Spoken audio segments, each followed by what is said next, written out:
நடக்கும்போது கூடவே வருகின்றேன். மூழ்கி போவதில்லை, எரிந்து போவதில்லை, மூழ்கி போவதில்லை, நான் எரிந்து போவதில்லை. தண்ணீர்கள் கடக்கும்போது என்னோடு. தொடர்ச்சியாக வேதத்தை கவனிக்க கர்த்தர் நமக்கு கிருபை பாராட்டி இருக்கிறார். கர்த்தருடைய நாமம் மகிமைப்படட்டும். அப்போ தேவன் சொன்னார், என் நாமத்தை அவன் அறிந்திருக்கிறபடினால் உயர்ந்த அடைக்கலத்தில் அவனை வைப்பினார் இல்லையா? அப்போ தேவனுடைய நாமத்தை அறிய அறிய கர்த்தர் நமக்கு உயர்ந்த அடைக்கலம். அந்த உயர்ந்த அடைக்கலத்துக்குரிய விளக்கமெல்லாம் உங்களுக்கு பலமுறை சொல்லியாச்சு, நம்ம பார்த்துன்னு வரோம். அப்போது கர்த்தருடைய நாமத்தை என்ன செய்யணும்? அறியணும் இல்லையா? அப்போ நாமம் என்பது அவருடைய வார்த்தை. அப்படி தான் வெளிப்படுத்தல் 19 சொல்லுது, அவருடைய நாமம் என்பது அவருடைய வார்த்தை, தேவனுடைய வார்த்தை. அப்போ அந்த தேவ வார்த்தையை எந்த அளவுக்கு நம்ம அறிந்து கொள்கிறோமோ அந்த அளவுக்கு தான் கர்த்தர் நம்மளை சேஃபாக வைக்க முடியும், பாதுகாப்பாக வைக்க முடியும். தேவனை அறிகிறது குறைய குறைய குறைய இல்லை, ஆண்டவரை அறிகிறது இல்லைன்னா துளி அளவும் அவங்களுக்கு என்ன இருக்காதுன்னா ஒரு தேவ பாதுகாப்பு என்ன செய்யாது? இருக்காது. தேவ பாதுகாப்பு இருக்காது. தேவ பாதுகாப்பு இல்லைன்னா சத்ரு ஈஸியாக நம்மளை தாக்கிட்டு போயிடுவான். அப்படிப்பட்ட சத்ருவின் தாக்கங்களுக்கெல்லாம் நம்ம தப்பிக்க வேண்டுமானால் தேவ பாதுகாப்பு ரொம்ப ரொம்ப அவசியம். அப்போ அந்த பாதுகாப்பு யாருக்கு இருக்கும்?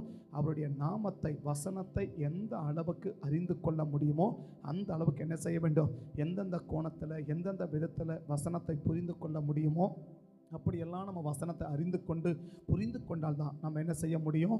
ஒரு பெரிய பாதுகாப்பாக, ஒரு பெரிய ஆசீர்வதிக்கப்பட்ட வாழ்க்கையை நம்ம வாழ முடியும் என்று சொல்லி நம்ம தொடர்ந்து பார்க்குறோம். ரெண்டாவது சொன்னோம், யாருமே ஆதரிக்க ஆள் இல்லைன்னாலும் ஆண்டவர் என்ன செய்ய விரும்புகிறார்? அப்படிப்பட்ட நபர்களை தேவன் ஆதரிக்க விரும்புகிறார். அப்படிப்பட்ட நபர்களை தேவன் ஆதரிக்க விரும்ப. யாருமே என்னை ஆதரிக்க முன் வரலை, என்னை ஆதரிக்க யாரும் முன் வரலை, என்னை ஆதரிக்க யாருமே ஆயத்தமாக இல்லை, என்னை ஆதரிப்பதற்கு, எனக்கு அன்பு காட்டுவதற்கு, என்னை ஆஸ்வதிப்பதற்கு, என்னை ஆஸ்வதம் நடத்துவதற்கு யாருமே இல்லை. அப்படின்ற பட்சத்தில் அப்படிப்பட்ட நபர்களையும் தேவன் என்ன செய்ய விரும்புகிறார்னா ஆசீர்வதிக்க விரும்புகிறார். ஆமே ஆமே, அல்லேலூயா அல்லேலூயா. நீங்கள் எல்லாம் செல்ஃபோன் வச்சுருப்பீங்க, அறிஞ்சிக்க முடியும். எந்த அளவுக்கு அறிஞ்சிக்க முடியும்? வசனத்தை எந்த அளவுக்கு தெரிந்து கொள்ள முடியும்? அந்த அளவுக்கு தான் கர்த்தரை ஆசீர்வதிக்கிறது அதிகமாகிக் கொண்டே போகும் என்று சொல்லி கவனிச்சிடும். அப்போ தேவனுடைய நாமத்தை எப்படியெல்லாம் அறிஞ்சிக்க முடியும் என்று நாம் தொடர்ந்து நம்ம கவனித்து கொண்டு வருகிறோம். 20ஆம் அதிகாரம் வரைக்கும் கவனித்தோம் இல்லையா? கடந்த வாரம் கவனிக்கும் போது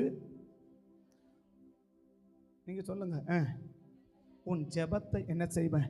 கேட்பேன் அப்படின்னா. உன் ஜெபத்தை நான் கேட்பேன். அப்போ அந்த ஜெபத்தை கேட்கறதுக்கு என்ன காரணம் என்று 3 காரியத்தை கவனித்தோம் இல்லையா? அவர் யார்?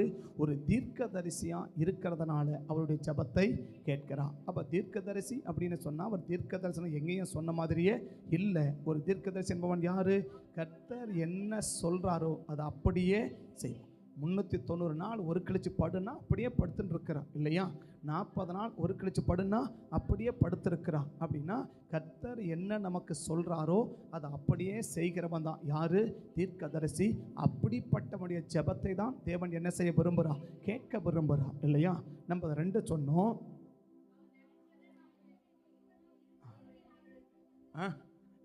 ஏதோ ஒன்று சரி. 3வது என்ன சொன்னோம்? ஏதோ சரி சொன்னீங்க. ஆனால் பின்னாடி இருக்கிறவங்க நிறைய பேர் சைலண்ட்டாக உட்காந்து இருக்கிறீங்க. அது தெரியலையா இல்லை சரி அவங்க தான் சொல்கிறாங்களே நம்ம ஏன் சொல்லணும் அப்படின்னு இருக்கிறீங்களான்னு எனக்கு தெரியல. அதனால் பார்த்துக்கோங்க, அப்படி இருக்க நல்லது. சரி, கர்த்தர் ஆசீர்வதி. இன்றைக்கு நம்ம தேவ சமூகத்தை கவனிக்கும் போது உன் சத்தத்தை நான் கேட்பேன், உன் சத்தத்தை நான் கேட்பேன். நம்முடைய சத்தத்தை தேவன் என்ன செய்ய விரும்புகிறா? கேட்க விரும்புகிறா. நம்முடைய சத்தத்தை போன வாரத்துக்கு முன்னாடி வர சொல்லும் போது நீ சொன்னா நான் கேட்பேன் இல்லையா? கடந்த வாரம் சொன்னார் நீ ஜெபிச்சா நான் கேட்பேன். எந்த வாரம் சொல்கிறாரு? நீ சத்தம் போட்டால் கூட நான் கேட்பேன். நீ சத்தம் போட்டால் கூட. ஸோ நம்ம போடுற சத்தங்கள் பல அர்த்தங்களை மையப்படுத்தி இருக்கும் இல்லையா? நம்ம போடுற சத்தங்கள் பல காரியத்தை மையப்படுத்தி இருக்கும். பெருமூச்சு விடுமா? பெருமூச்சு விடுவோம் இல்லையா? இப்போ எப்போ நம்ம பெருமூச்சு விடுவோன்னு யாருக்கும் மற்றவங்களுக்கு தெரியாது இல்லையா? ஆனால் ஏன் பெருமூச்சு விடுறன்றது அவருக்கு தெரியும். அந்த சத்தத்தை கேட்டு இப்போ ஜெபிக்கலை, கேட்கலை, கூப்பிடலை, இந்த சத்தத்தை கேட்டு, இந்த சத்தம் எதன் அடிப்படையில் வருகிறதுன்னு கேட்டு இந்த சத்தத்துக்கு கர்த்தர் பதில் கொடுக்கிறாராம். ஆமென். ஜெபிச்சா அந்த ஜெபத்தை கேட்டு பதில் கொடுக்கிறது ஒரு பகுதி. ஸோ நம்ம கேட்டால் நம்ம கேட்கறத கேட்டு கொடுக்கறது இன்னொரு பகுதி. ஆனால் இப்போ இது ரெண்டையும் தாண்டி நீ சத்தம் இல்லையா, இது ஒரு சத்தம் இல்லையா, எப்படின்றது ஒரு சத்தம் இல்லையா, கை தட்டுறது ஒரு சத்தம் இல்லையா, அழுகும் போது ஒரு சத்தம் வரும் இல்லையா, பெருமிச்சு ஒரு சத்தம் வரும் இல்லையா, உள்ளுக்குள்ள அங்கலாய்க்கிற ஒரு சத்தம் வரும் இல்லையா. இப்படி சத்தங்கள் பல விதத்தில் வெளிப்படுத்த முடியும். சத்தங்கள் பல விதங்களில் வெளிப்படும், பல காரியத்தை மையப்படுத்தி வெளிப்படும் இல்லையா. அப்போ பக்கத்தில் இப்போது குழந்தைங்க இருக்குன்னு சொல்லியா, நீங்களா அம்மாமாருங்க, உங்கள் ஒரு குழந்தை பிறந்த ஒரு குழந்தை ஒரு 3 மாதத்தை குழந்தை அழுது இல்லையா, எத்தனை அம்மாமார் இந்த பிள்ளை இதுக்கு தான் அழுதுன்னு தெரிஞ்சுக்க முடியும்? பிள்ளைங்க அழுந்தானே, ஒரு 3 மாச குழந்தை என்ன செய்யுது, அழுது இல்லையா. தோராயமா என்ன செய்யலாம், ஒருவேளை பசிக்கதா இருக்கும் அப்படின்னு பால் கொடுக்கலாம், இல்லை அப்பவும் அழுதுகிட்டே இருக்கு, என்ன செய்வீங்க, ஏனையில் போட்டு ஆட்டலாம், இல்லை தோளில் போட்டு தட்டலாம். ஸோ நம்மளால் என்னென்ன முயற்சிகளை செய்ய முடியுமோ இத்தனை முயற்சிகளையும் செய்கிறோம் இல்லையா. பட் அந்த குழந்தை உருவான நாள் முதல் உங்களோட தான் இருக்கு இல்லையா. பிறந்த பிறகும் அதிகமான நேரங்கள் உன்னோடு தான் இருக்கு. ஸோ இப்படி உன்னுடைய நீ பெற்றெடுத்த பிள்ளையுடைய சத்தத்தை கூட நீங்கள் நம்மளால் என்ன செய்ய முடியறதில்லை, கணிக்க முடியறதில்லை இல்லையா. தோராயமாக இதை செஞ்சு பார்க்கலாம், அதை செஞ்சு பார்க்கலாம், இதை செஞ்சு பார்க்கலாம் அப்படின்னு தான் நம்ம முயற்சிக்கிறோமே ஒழிய, இதனால தான் இந்த பிள்ளை அழுது அப்படின்றத யாராலையும் என்ன செய்ய முடியாது, துல்லியமாக கணிக்கவே முடியாது. அப்படி கணிச்சு யாரும் செய்யறது கிடையாது இல்லையா. அப்போ அந்த சத்தங்களை கேட்கும்போது அந்த சத்தங்கள் அந்த பிள்ளையினுடைய பல தேவைகளை அடிப்படையாக கொண்டு இருக்கலாம்.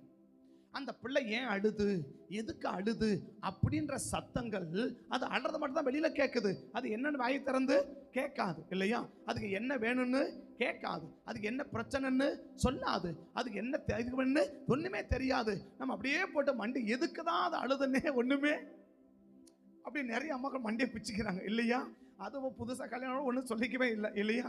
அதை நேராக பிடிச்சி ஒன்று அம்மா கிட்ட கொடுத்து இல்லை மாமியை கிட்ட கொடுத்துருது. என்னது இது, எதுக்கு அழுது, நீ என்ன பண்ணிக்கோ, அதை நீயே பாரு அப்படின்னு தூக்கி கொடுத்துருது, பிரச்சனை இல்லை. அப்படி இருக்குது.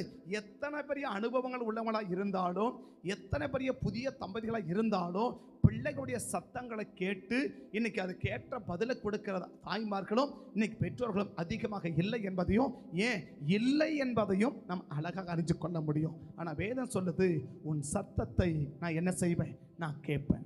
ஆதியாகமம் 21:17. ஆதியாகமம் 21:17. தேவன் பிள்ளையின் சத்தத்தை கேட்டார் இல்லையா. தேவன் பிள்ளையின் சத்தத்தை கேட்டார் இல்லையா.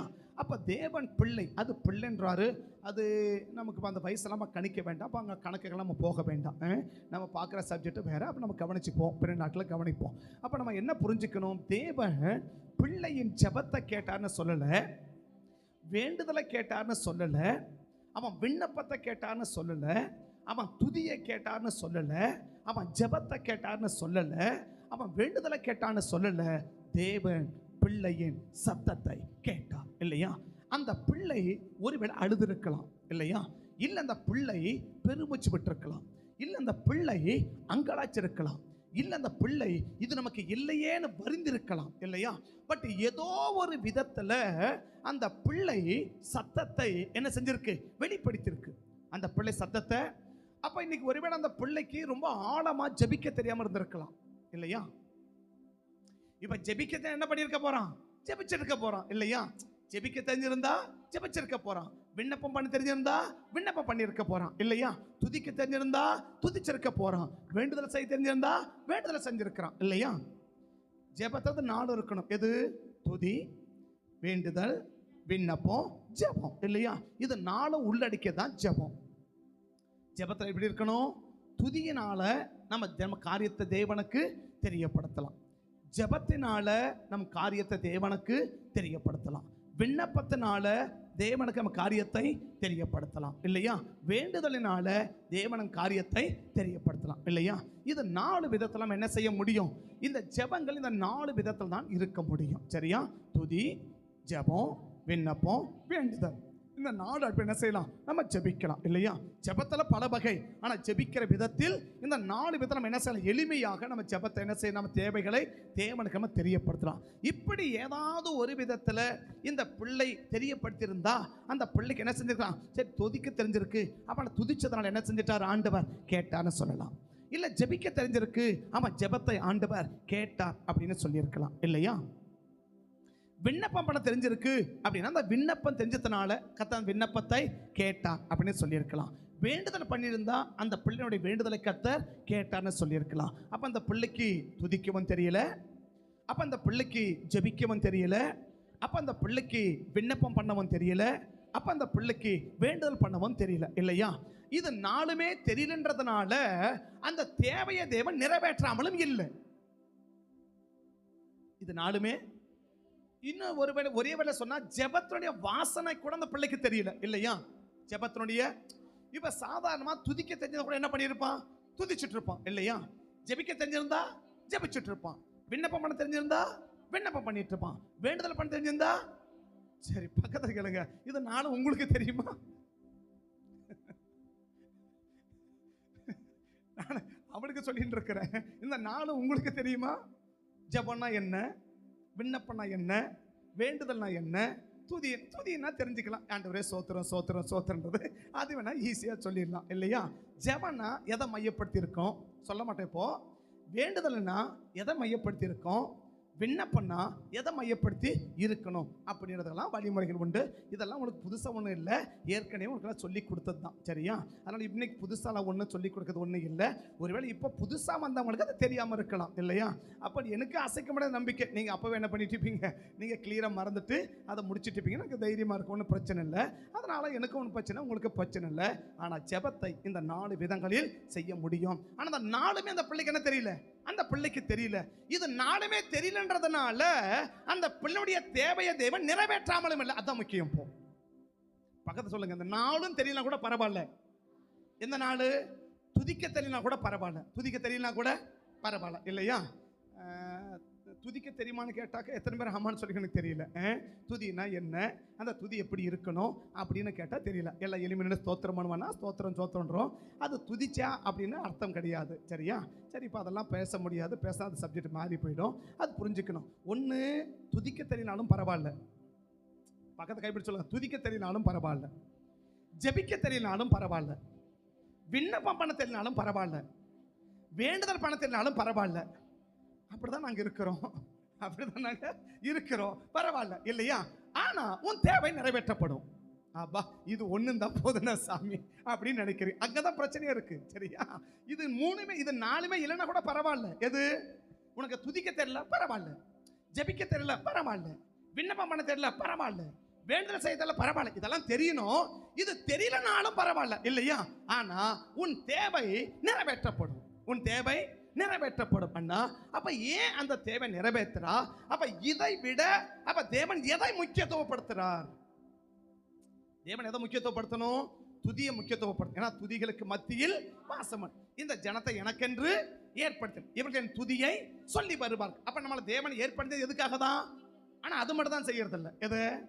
நம்மளை ஏற்படுத்த எதுக்காக தான்? துதிக்கிறதுக்காக தான் இல்லையா? நான் சொல்றேன், எழுப்பிட்டு 5 நிமிஷம் ஸ்தோத்திரம் பண்ணுங்க அப்படின்னு கேட்டா 5 நிமிஷம் ஒரே வார்த்தையை திரும்ப திரும்ப சொல்லாம புது புது வார்த்தை 5 நிமிஷம் ஸ்தோத்திரம் பண்ண தெரியுமான்னு கேட்டா எத்தனை பேர் டெஸ்ட் வச்சா பாஸ் பண்ணுவீங்கன்னு தெரியாது. எவ்வளவு நேரம்? 5 நிமிஷம் இல்லையா? எழுப்பி விட்டு 5 நிமிஷம் ஸ்தோத்திரம் பண்ணுங்க அப்படின்னு சொன்னா திரும்ப திரும்ப ஒரே வார்த்தை என்ன செய்யக்கூடாது? சொல்லக்கூடாது இல்லையா? முதல்ல சொன்ன மாதிரி திரும்பவும் அதை 5 நிமிஷம் முடியறதுக்குள்ள சொல்லக்கூடாது. இப்படி ஸ்தோத்திரம் பண்ணுங்கன்னு சொன்னா 5 நிமிஷமும் புதிய புதிய வார்த்தைகளை சொல்லி புதிய புதிய காரியத்தை சொல்லி எத்தனை பேர் ஸ்தோத்திரம் பண்ணுவீங்கன்னு கேட்டா தெரியல. ஆனா துதிக்க தெரிஞ்சிருக்கணும் இல்லையா? நம்மளை ஏற்படுத்தது எதுக்காக தான்? துதிப்பதற்காக தான் கர்த்தர் ஏற்படுத்தி இருக்கிறார். சரியா? நம்ம 2 எதுக்காக சொன்னாரு? ஜெபம் அப்படின்னா இல்லையா? இந்த ஜெபம்னா என்ன, இந்த ஜெபம் எப்படி எல்லாம் இருக்கணும் அப்படின்னு சொல்லணும் இல்லையா? அது தெரியலனா கூட பரவாயில்ல. அப்ப துதியை விட, ஜெபத்தை விட, வேண்டுதலை விட, விண்ணப்பத்தை விட அப்ப தேவன் வேற எதையோ ஒண்ணு முக்கியத்துவப்படுத்துறாரு. இல்லனா இவன் சத்தத்தை என்ன செய்ய கூடாது, கேட்டிருக்க கூடாது. தம்பி நீ ஜெபம் பண்ணல அதனால கேட்கல அப்படின்னு சொல்லி இருக்கணும் இல்லையா?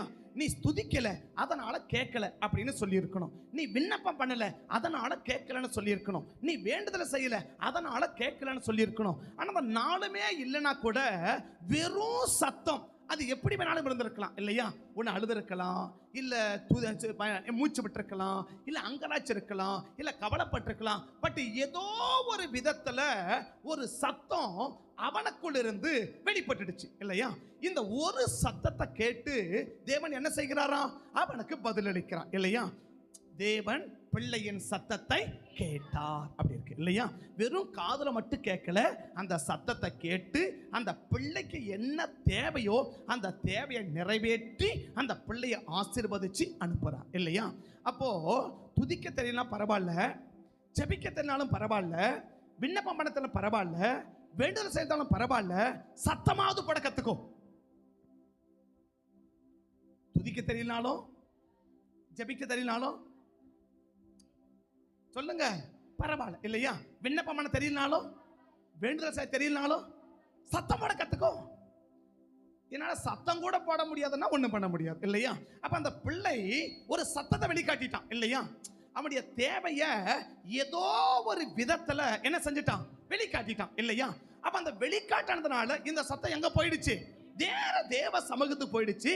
ஆண்டவர் சொல்றாரு, தேவன் பிள்ளையின் சத்தத்தை கேட்டார். அப்ப நம்ம சத்தத்தை ஆண்டவர் கேட்கிறவர். 116 சங்கீதம் முதல் வசனத்தை வாசிச்சீங்கன்னா, சங்கீதம் 116 சங்கீதம் முதல் வசனத்தை வாசிச்சீங்கன்னா, கர்த்தர் என் சத்தத்தையும் என் விண்ணப்பத்தையும் கேட்டருளினார் அப்படின்னா என்ன சொன்னாராம்?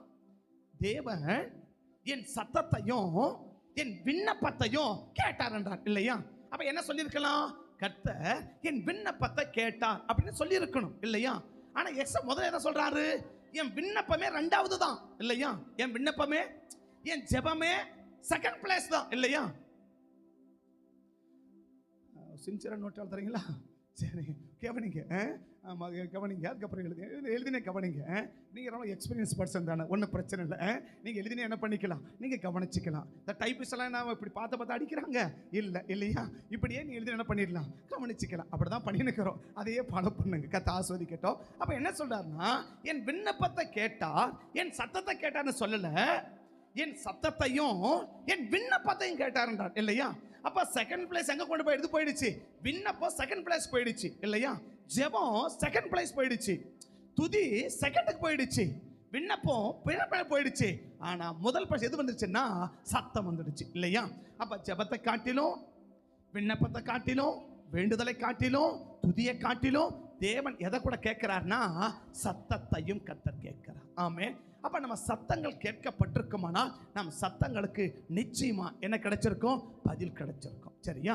சரி, இந்த சத்தம் போட்டவன் யாரு அப்படின்னா, இந்த சத்தம் போட்டவன் யாரு? ஏதோ ஒரு ஆண்டவரோட பிள்ளைகளோட கூட ரொம்ப ஒத்துமையா இருக்கிறவன். நம்ம வீட்டுல பிள்ளைங்க இருப்பாங்க இல்லையா, ஒரே மனமா இருப்பாங்க இல்லையா, சண்டையே போட மாட்டாங்க தானே. நம்ம வீட்டில் இருக்கிற பிள்ளைங்க சண்டை நான் என்ன நம்ம பிள்ளைங்களுக்கு தெரியவே தெரியாது இல்லையா? சண்டையா அது எப்படி இருக்கும் அப்படின்னு நம்ம பிள்ளைங்க கேட்பாங்க. ஆமா தானே? இல்லை, 2 பேர் வீட்டில் இருந்தாலும் எப்படி இருக்கும், அப்படியே குண்டூசி போட்டால் கூட அப்படியே அந்த குண்டூசி சத்தம் கேட்குற அளவுக்கு பிள்ளைங்க அவ்வளோ அமைதியா, அவ்வளோ அற்றுமையா 2 இடம் செய்யவே மாட்டாங்க. இவனை பார்த்தா அக்கானா சொல்லுமா அப்படின்னு கேட்பாங்க இல்லையா? அவனா சொல்லுத்தாங்க அப்படின்னு கேட்பாங்க இல்லையா? வாடிப்படி கூட என்ன செய்ய மாட்டாங்க, பேசிக்க மாட்டாங்க இல்லையா? நான் நடக்கிறத சொல்லிக்கிறேன். ஆமா தானே இல்லையா? சரி, நீங்க உங்க அக்கா கூட ஒன்று பேர் இருந்தீங்களா? அதான் பிரச்சனை. நீங்க உங்க குடும்பத்துல நீங்க சின்ன பிள்ளைகளா இருக்கும் போது அப்படியே ஒற்றுமையா இல்லையா? இன்னைக்கு சண்டை போடுறாங்க இல்லையா? உடனே பதில் அப்படி இப்போ அவங்க கேட்க கூடாது. இப்போ ஆனா நாமளும் கேட்கணும். என்ன கேட்கணும்? அப்ப நம்ம எப்படி அப்படின்னு கேட்டாக்க கொஞ்சம் கஷ்டம் தான். சரி, அது போடல வேணாம். அப்ப பிள்ளையின் சத்தத்தை தேவன் என்ன செய்கிறார்னா கேட்கிறார் இல்லையா? அப்ப அந்த இஸ்மவேல் யாரு? தேவ ஜனங்களோட கூட ஒருமனப்பட்டவன் இல்லை இல்லையா? இவனை பத்தி ஆண்டவர் 14 சொல்லிட்டாரு. எல்லாரும் இவனுக்கு எதிராக இருப்பாங்க, எல்லாருடைய கையும் இவனுக்கு எதிராக இருக்குன்னுட்டார் இல்லையா? அப்ப கேட்கிறோம், எதிரா இருக்கிறவன் சத்தத்தையே கேட்கிறாருன்னா ஆதரவா இருக்கிற சத்தத்தை எப்படி கேட்கணும்? இஸ்மவேல் யாரு? 16 சொல்றார், என்னது? அவன் கை எல்லாருக்கும் விரோதமாக இருக்கும், எல்லாரும் அவனுக்கு விரோதமா இருப்பாங்க. இதுதான் ஆசீர்வாதமே இல்லையா? யார் ஆசீர்வாதம்? இஸ்மவேலின் ஆசீர்வாதம். இப்ப கேட்கணும், எல்லாருக்கும் எதிராக இருக்கிறவன் சத்தத்தையே கர்த்தர் கேட்டா, எல்லாருக்கும் ஆதரவா இருக்கிறவன் சத்தத்தை ஆண்டவர் எப்படி கேட்கணும்? ஆமே. இஸ்மவேல் யாரு? எல்லாருக்கும் எதிராக இருக்கிறவன் இல்லையா? எதிராக இருக்கிறவன் சத்தத்தையே கர்த்தர் கேட்டு அந்த சத்தத்துக்கு பதில் கொடுப்பாருன்னா, அப்ப நீங்களும் நானும் யாரு? நம்ம லேவி கோத்திரம் இல்லையா? லேவினால என்ன அர்த்தம்? சேர்க்கிறவங்கன்னு அர்த்தம். என்ன அர்த்தம்? இல்ல பிரிக்கிறவங்கன்னு அர்த்தம் இல்ல இல்லையா? பக்கத்தை கைப்பிடி சொல்லுங்க, நீங்க எந்த கோத்திரம் தெரியுமா? பக்கத்தை கேளுங்க, நீங்க எந்த கோத்திரம் தெரியுமா? லேவி கோத்திரம். லேவிக்குன்னு அர்த்தம் என்ன தெரியுமா? சேர்க்கிறவங்கன்னு அர்த்தம் இல்லையா? அப்ப நீங்க யாரா இருக்க மாட்டீங்க, பிரிக்கிறவங்களா இருக்க மாட்டீங்கன்றது ஆண்டவருடைய கணிப்பு இல்லையா? ஆண்டவர் என்ன சொல்றாரு? நம்ம லேவி கோத்திரம். லேவி கோத்திரமா? தூக்கம் ஒண்ணு இல்லையே, நல்லா முடிச்சுதான் இருக்கிறீங்க. அப்ப ஃப்ரீயா சொல்லுங்க, நீங்க லேவி கோத்திரம் தானே? அப்படிதான் பேதுரு சொல்ற, என்னது? ஆசாரியராக லேவியராக. அப்படிதான் பாட்டு கூட பாடுறோம் இல்லையா? என்னது? அது நாங்க பாட்டுக்கு தான் பாடுறோம். கரெக்ட் தான், அது உண்மைதான் இல்லையா? நிறைய பேர் பாட்டுக்கும் வாழ்க்கைக்கு என்னவே கிடையாது, சம்பந்தமே கிடையாது இல்லையா? நிறைய பேர் பாட்டுக்கும் வாழ்க்கைக்கு என்னவே கிடையாது. காலையிலும் மாலையிலும் பாடுங்க, பாட்டுதான் நாங்க பாடுங்க. காலையிலும் மாலையிலும் ஆராதனை. உண்மையே மாலையில ஆராதிக்கிறீங்க இல்ல? உண்மையிலேயே மாலையில ஆராதிக்கிறீங்களான்னு கேட்டேன் இல்லையா? ஆனா பாட்டு மட்டும் என்ன? ராகம் போட்டு இல்லையா? 50,000 கீபோர்டு போட்டு பொய் சொல்றதுக்கு என்ன வழி? கிறிஸ்தவனை பொய் சொல்ல வைக்க ஞாயிற்றுக்கிழமை ஒரே ஒரு நாள் போதும் இல்லையா? அதுவும் ஒரே ஒரு பாட்டு போதும் இல்லையா? ஒரே ஒரு பாட்டு போதும் இல்லையா? எனக்கென்று எதுவும் இல்லை இல்லையா? எப்பவுமே உனக்குன்னு ஒண்ணுமே இல்லையா? உனக்குன்னு ஒண்ணுமே இல்லையான்ற இல்லையா? மொத்தத்தை என் பேர்ல எழுது இல்லையா? என் பேர்ல எழுது, என் பேர்ல எழுது அப்படின்னு மொத்தத்தையும் என் பேர்ல எழுது, என் பேர்ல எழுது, என் பேர்ல எழுது அப்படின்னு சொல்லிட்டு பாட்டு மட்டும் என்ன பாட்டு? எனக்கென்று எதுவும் இல்லை, இப்பூமி சொந்தம் இல்லை. அப்ப கிளம்பு. பாட்டு மட்டும் எப்படி இருக்கு? ரொம்ப நல்லா இருக்கு இல்லையா? ஆனா வாழ்க்கைக்கு தான் என்ன இல்லைன்னா சம்மதம் இல்லை இல்லையா? அப்ப லேவினா என்ன அர்த்தம்? சேர்க்கிறவங்கன்னு அர்த்தமே ஒழிய என்ன செய்யக்கூடாது? பிரிக்கிறவங்களா இருக்கக்கூடாது இல்லையா? ஆனா லேவின்னு பேரை வச்சுட்டு பிரிச்சிருந்தா என்ன செய்யறது? ஒன்றும் பண்ண முடியாது. அதை கர்த்தர் பார்த்துக்குவார். எதை? சேர்க்கணுமே ஒழிய நம்ம என்ன செய்யக்கூடாது. அப்ப லேவி கோத்திரம் என்ன செய்யணும்? இருக்கணும், சேர்க்கிறவங்களா இருக்கணும். யாரா இருக்கக்கூடாது? பிரிக்கிறவங்களா இருக்கக்கூடாது இல்லையா? பிரிக்கிறவங்களா இருக்கக்கூடாது. அப்ப பிரிச்சாங்க நம்ம யார் கிடையாது. அப்ப வேற எந்த கோத்திரம்? சேர்க்கிறவன் லேவி கோத்திரம் இல்லையா? லேவி கோத்திரம் என்ன செய்ய மாட்டான்? பிரிக்க மாட்டான் இல்லையா? அப்ப பிரிச்சா எந்த கோத்திரம்? நீங்க சொல்லுங்களேன், எத்தனை கோத்திரம் இருக்கு இல்லையா? ஒரு கோத்திரத்தை தான் சொல்லுங்களேன். என்ன ஒரு கோத்திரத்தை தான் சொல்ல இல்லையா? எந்த கோத்திரத்திலும் சேர முடியாது, அதுக்கு ஒரு கோத்திரம் இருக்கு. எந்த கோத்திரம்? அந்த கோத்திரம் தான் அந்த வேலையை செய்யும் இல்லையா? எந்த வேலையை? பிரிக்கிற வேலையை ஒரே ஒரு கோத்திரம் தான் செய்யும் இல்லையா? அது எந்த கோத்திரம்? நீங்க விட கண்டுபிடிச்சுக்கோங்க. எந்த கோத்திரம் அது அப்படின்னு போன வாரம் விடுகதை சொல்லி அமிச்சேன் இல்லையா? போன வாரம் ஒரு விடுகதை சொல்லி அமிச்சேன். என்ன விடுகதை? என்னப்பா சொன்ன? திடீர்னு கேட்ட மறந்து போச்சு. அப்புறமா சொல்லு. சரி, ஒரு விடுகதை சொல்லி அமிச்சேன் இல்லையா? அடுத்த வாரம் விடுகிற கண்டுவாங்கன்னு கட்டாயம் கண்டுபிடிச்சிக்க மாட்டீங்க சரியா? அப்ப இந்த வாரம் காட்டு சொல்லி என்னது? சேர்க்கிற கோத்திரம் ஒண்ணு, பிரிக்கிற கோத்திரம் ஒண்ணு. அது என்ன அப்படின்னு கேட்டா பதில் நீங்க கண்டுபிடிச்சிடுவாங்க. சேர்க்கிற கோத்திரம் ஒண்ணு, பிரிக்கிற கோத்திரம் ஒரே ஒரு கோத்திரம் மட்டும் தான் பிரிக்கும். வேற எந்த கோத்திரம் என்ன செய்யாது? பிரிக்கிற வேலையை ஒரு நாளும் செய்யாது. எந்த கோத்திரம்? அது எந்த கோத்திரம் நீங்க கண்டுபிடிச்சுன்னா அடுத்த வந்து சொல்லுங்க சரியா? அடுத்த வாரம் சொன்ன என்ன கிடைக்கும்? ஏதோ ஒண்ணு கிடைக்கும். பதில் சொல்லும். சரி சொல்றாரு. அப்படி கேட்கணும். அப்ப தேவனை கேட்கணும், ஐயா எதிர்ப்பா இருக்கிற சத்தத்தையே நீங்க கேட்டா, நாங்களாம் யாரு? ஒரு லேவி கோத்திரம் இல்லையா? ஒரு லேவி கோத்திரம். இந்த லேவி கோத்திரம் நாங்க யாரு? சேர்க்கிறவங்க. அவன் பிரிக்கிறவன், அவன் எதிர்க்கிறவன், நாங்க சேர்க்கிறவங்க இல்லையா? எதிர்க்கிறவன் சத்தத்தையே நீங்க கேட்டா, பேக்கிறவன் சத்தத்தை என்ன செய்யணும்? எவ்வளவு கேட்கணும்? நாங்க சேர்க்கிறவங்க ஆச்சே, நாங்க தேவனோட சேர்க்கிறவங்க ஆச்சே, நாங்க சபையோடு சேர்க்கிறவங்க ஆச்சே, நாங்க குடும்பத்தோடு சேர்க்கிறவங்க ஆச்சே, நாங்க நண்பர்களோடு சேர்க்கிறவங்க ஆச்சே. சோ எல்லா இடத்துலயும் நாங்க என்ன வேலையை மட்டும் தான் செய்வோம்? சேர்க்கிற வேலையை மட்டும் தானே செய்வோம். அப்படி சேர்க்கிற வேலையை மட்டும் செய்கிற எங்க சத்தத்தை அப்ப எவ்வளவு அதிகமா நீங்க கேட்கணும் அப்படின்னு ஆண்டவரை கேட்கணும் இல்லையா? உண்மைதான்ப்பா. இப்ப அப்படி கேட்டா அடுத்த பதில் சொல்ல என்னது?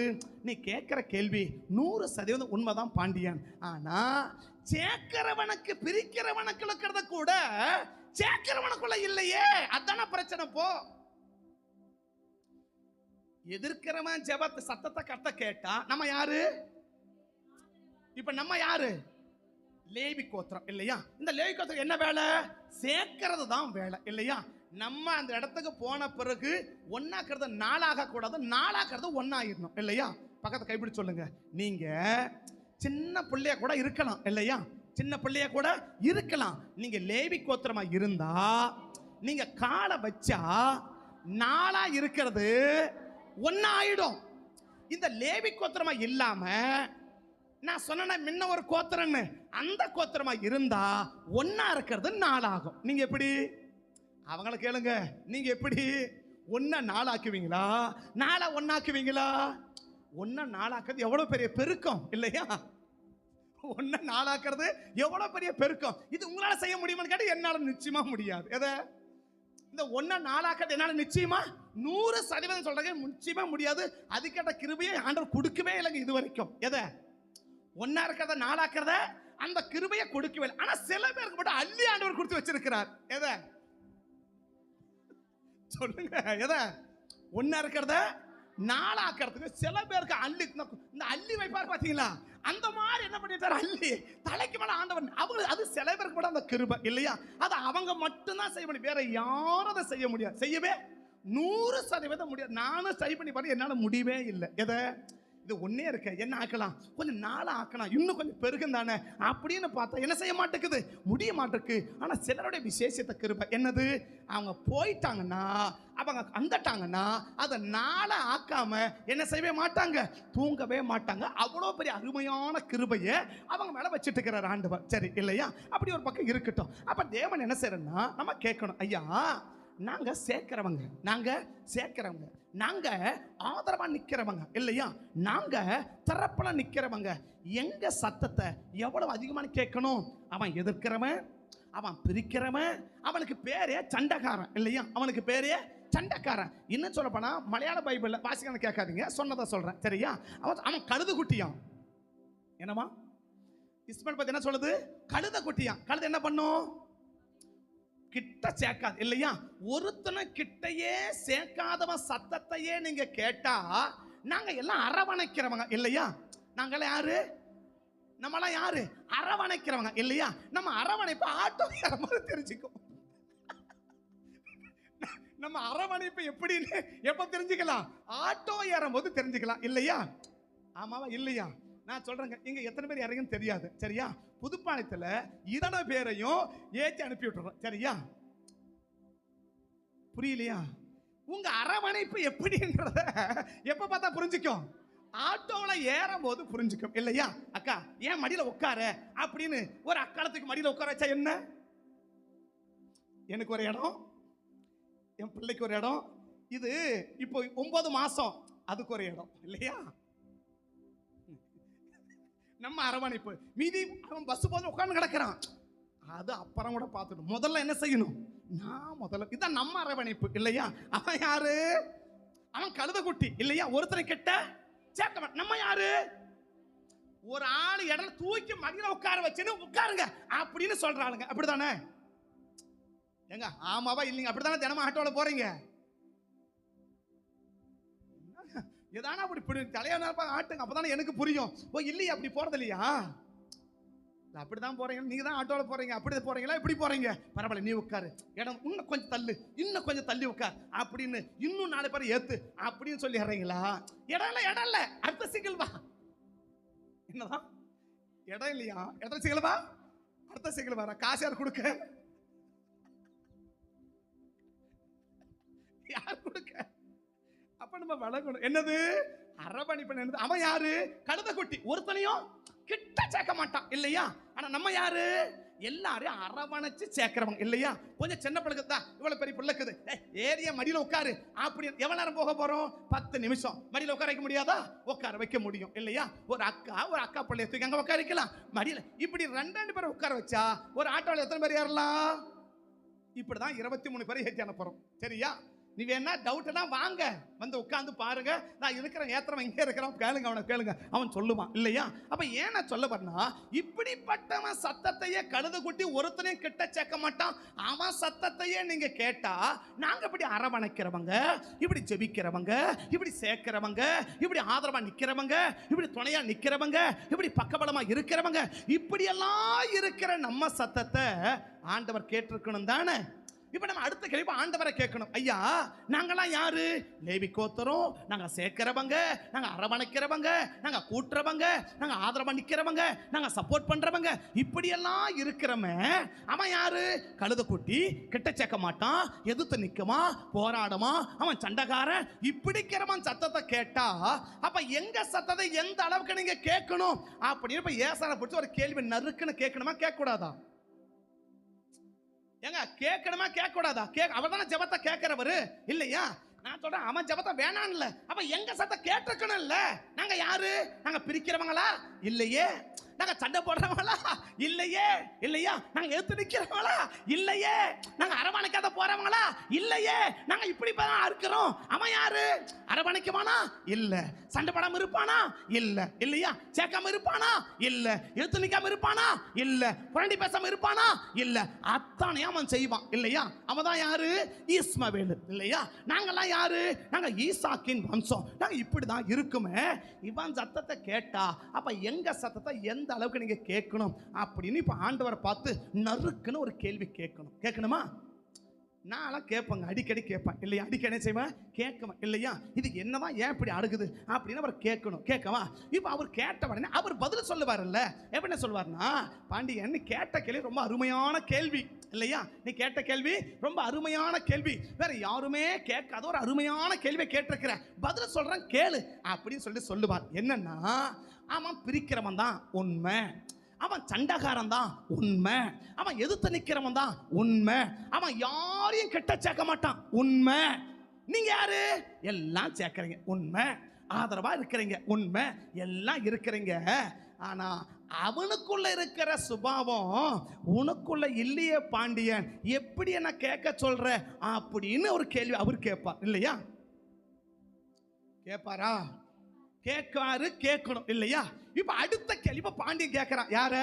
ஆண்டவரை கேட்கிறான். அப்படின்னா என்கிட்ட இல்லாத ஒண்ணு அவங்கிட்ட என்னதான் இருக்கு எனக்கு சொல்லுங்க அப்படின்னா 3 காரியத்தை வேகமா சொல்லுவாரு. 3 காரியத்தை வேகமா சொல்லுவார்.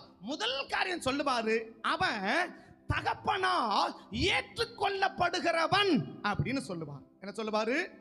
தகப்பனால். அவன் அந்த இஸ்மவேல் யாரு?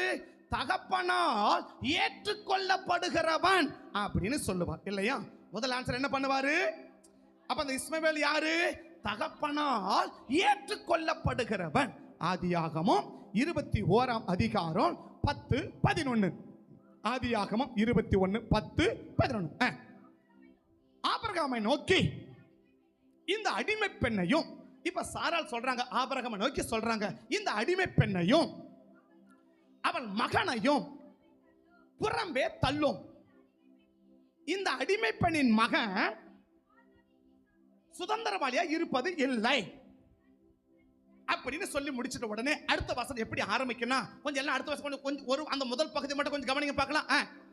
தன் மகனை பற்றி சொல்லப்பட்டது அப்படின்னா இல்லையா? இப்ப இஸ்மவேல ஆபிரகாம் என்ன செய்யறாரு? ஏன் பையனை பத்தி அப்படின்னார் இல்லையா? இப்ப இந்த இஸ்மவேலை ஆபிரகாம் என்னவா ஏற்றுக்கிட்டாரு? பிள்ளையாக ஏற்றுக்கொண்டார் இல்லையா? ஆபிரகாம் யாரு?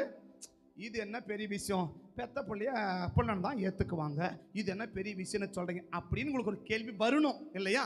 அப்படி வராது, ஆனால் வரணும் இல்லது. அப்போ இஸ்மவேல் யார் மகன்? ஆபிரகாம் மகன். அப்போ வேற என்ன சொல்லுவாங்க? என் மகன் தான் சொல்லுவாங்க. இப்போ நாங்கள் எங்கள் பிள்ளைங்கள்லாம் யாரோ நான் சொல்கிறோம் என் மகன் அப்படின்னு தான் சொல்கிறோம் இல்லையா? அது கொஞ்சம் பிடிச்சா என் மகன் அப்படின்னு சொல்கிறோம் இல்லையா?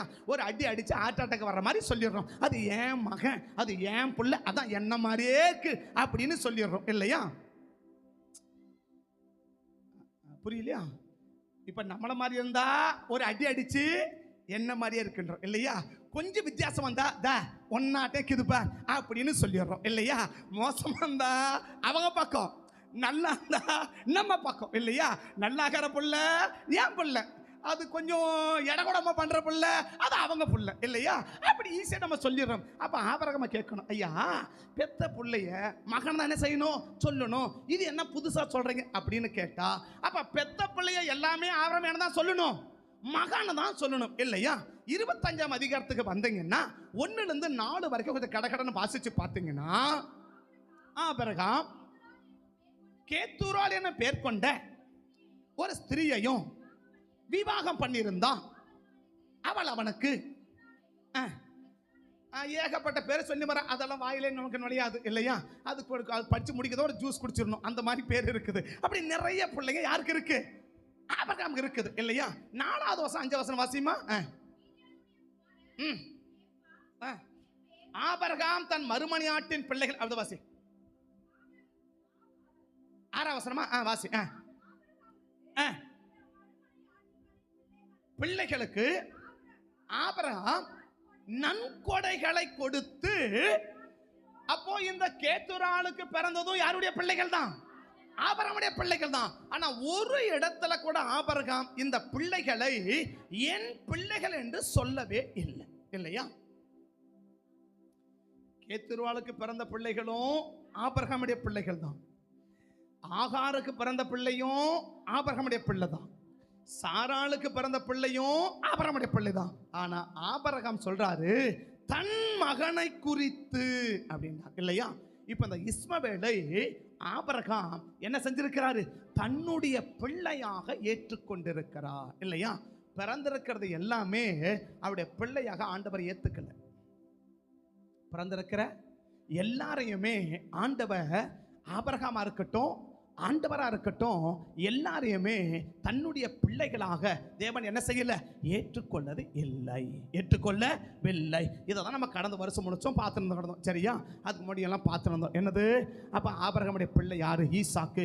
ஈசாக்கு கூட தான் வந்ததையே விளங்க பண்ண அப்படின்னா சொல்லி உங்களுக்கு பார்த்துருந்தோம். சரி, இப்போ அங்கெல்லாம் போக வேண்டாம், நமக்கு நேரம் இல்லை, இப்போ பார்த்துக்கலாம். அப்போ இஸ்மவேலை ஆபிரகாம் தன்னுடைய மகனாக ஏற்றுக்கொண்டதுக்கு என்ன காரணம்? அப்போ எல்லாரையுமே ஆண்டவர் இப்படிதான் பார்க்கிறாரா, இல்ல நான் எப்படி இருந்தாலும் என்ன ஏத்துக்குவாரா? இப்ப ஆண்டவருக்கு பிள்ளை ஆயிட்டா நான் இயேசுவை ஏத்துக்கிட்டேன் இல்லையா? இப்படி இருக்கும்போது என்ன ஆண்டவர் அவர் பிள்ளையா ஏத்துக்குவாரா, ஏத்துக்க மாட்டாரா? அப்படி ஏத்துக்கணும் அப்படின்னா நான் எப்படிப்பட்டவனா இருக்கணும்?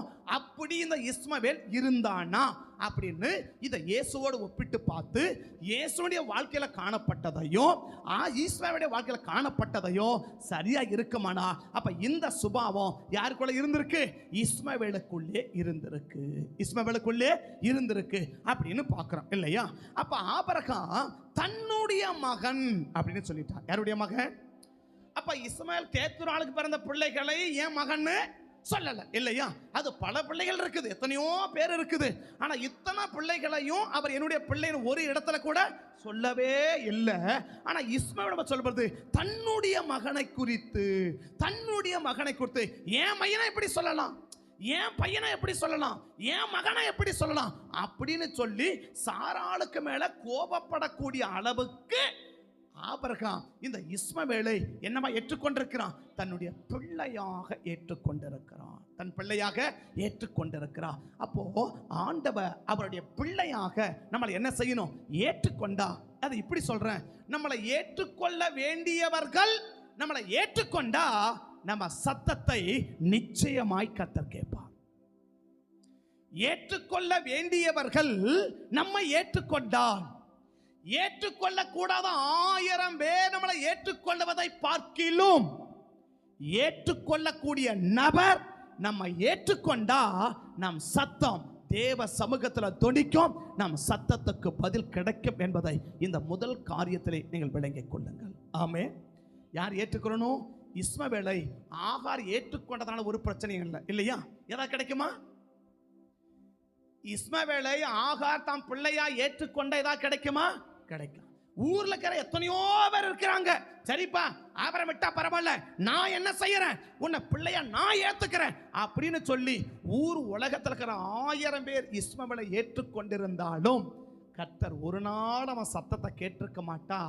அப்ப நம்ம சத்தத்தை ஆண்டவர் கேட்கணும்னா நம்மளை ஏற்றுக்கொள்ள வேண்டியவர்கள் ஏற்றுக்கொள்ளணும். என்ன செய்யணும்? நம்மளை ஏற்றுக்கொள்ள வேண்டியவர்களும் இருக்கிறாங்க, நம்மளை ஏற்றுக்கொள்ள தேவை இல்லாதவர்களும் இருக்கிறாங்க, இல்லையா? இந்த ஆபிரகாமை தவிர்த்து இஸ்மவேலை வேற யார் ஏற்றுக்கொண்டிருந்தாலும் அதுல ஒரு பிரயோஜனமே இல்லை, இல்லையா? என்ன ஆண்டவர் சொல்றாரு, இஸ்மவேல் உன்னுடைய வித்தா இருக்கிறபடினால் அவனையும் நான் ஆசீர்வதிப்பேன்னு சொல்றாரு 17ஆம் அதிகாரத்துல, இல்லையா? இஸ்மவேல் உன்னுடைய வித்தா இருக்கிறபடினால், உன் பிள்ளையா இருக்கிறபடினால் அவனை என்ன செய்வேன், அவனையும் ஒரு ஜாதியாக ஆஸ்வதிப்பேன் அப்படின்னு சொல்றார், இல்லையா? தேடி கண்டுபிடிக்கிறதுக்குள்ள நான் பிரசங்கம் முடிச்சிருவேன், சரி விட்டுருங்க, பிரச்சனை படாதீங்க. அப்படி இருக்கு, சரியா? இஸ்மவேல் உன்னுடைய வித்தா இருக்க. அவன் ஆபிரகாம் ஜெபிப்பார், ஐயா இந்த இஸ்மவேல் உமக்கு முன்பாக பிழைப்பானாக. உடனே ஆண்டவர் சொல்லுவாரு, அதான் 17 12 17 12 தோத்திரமாக.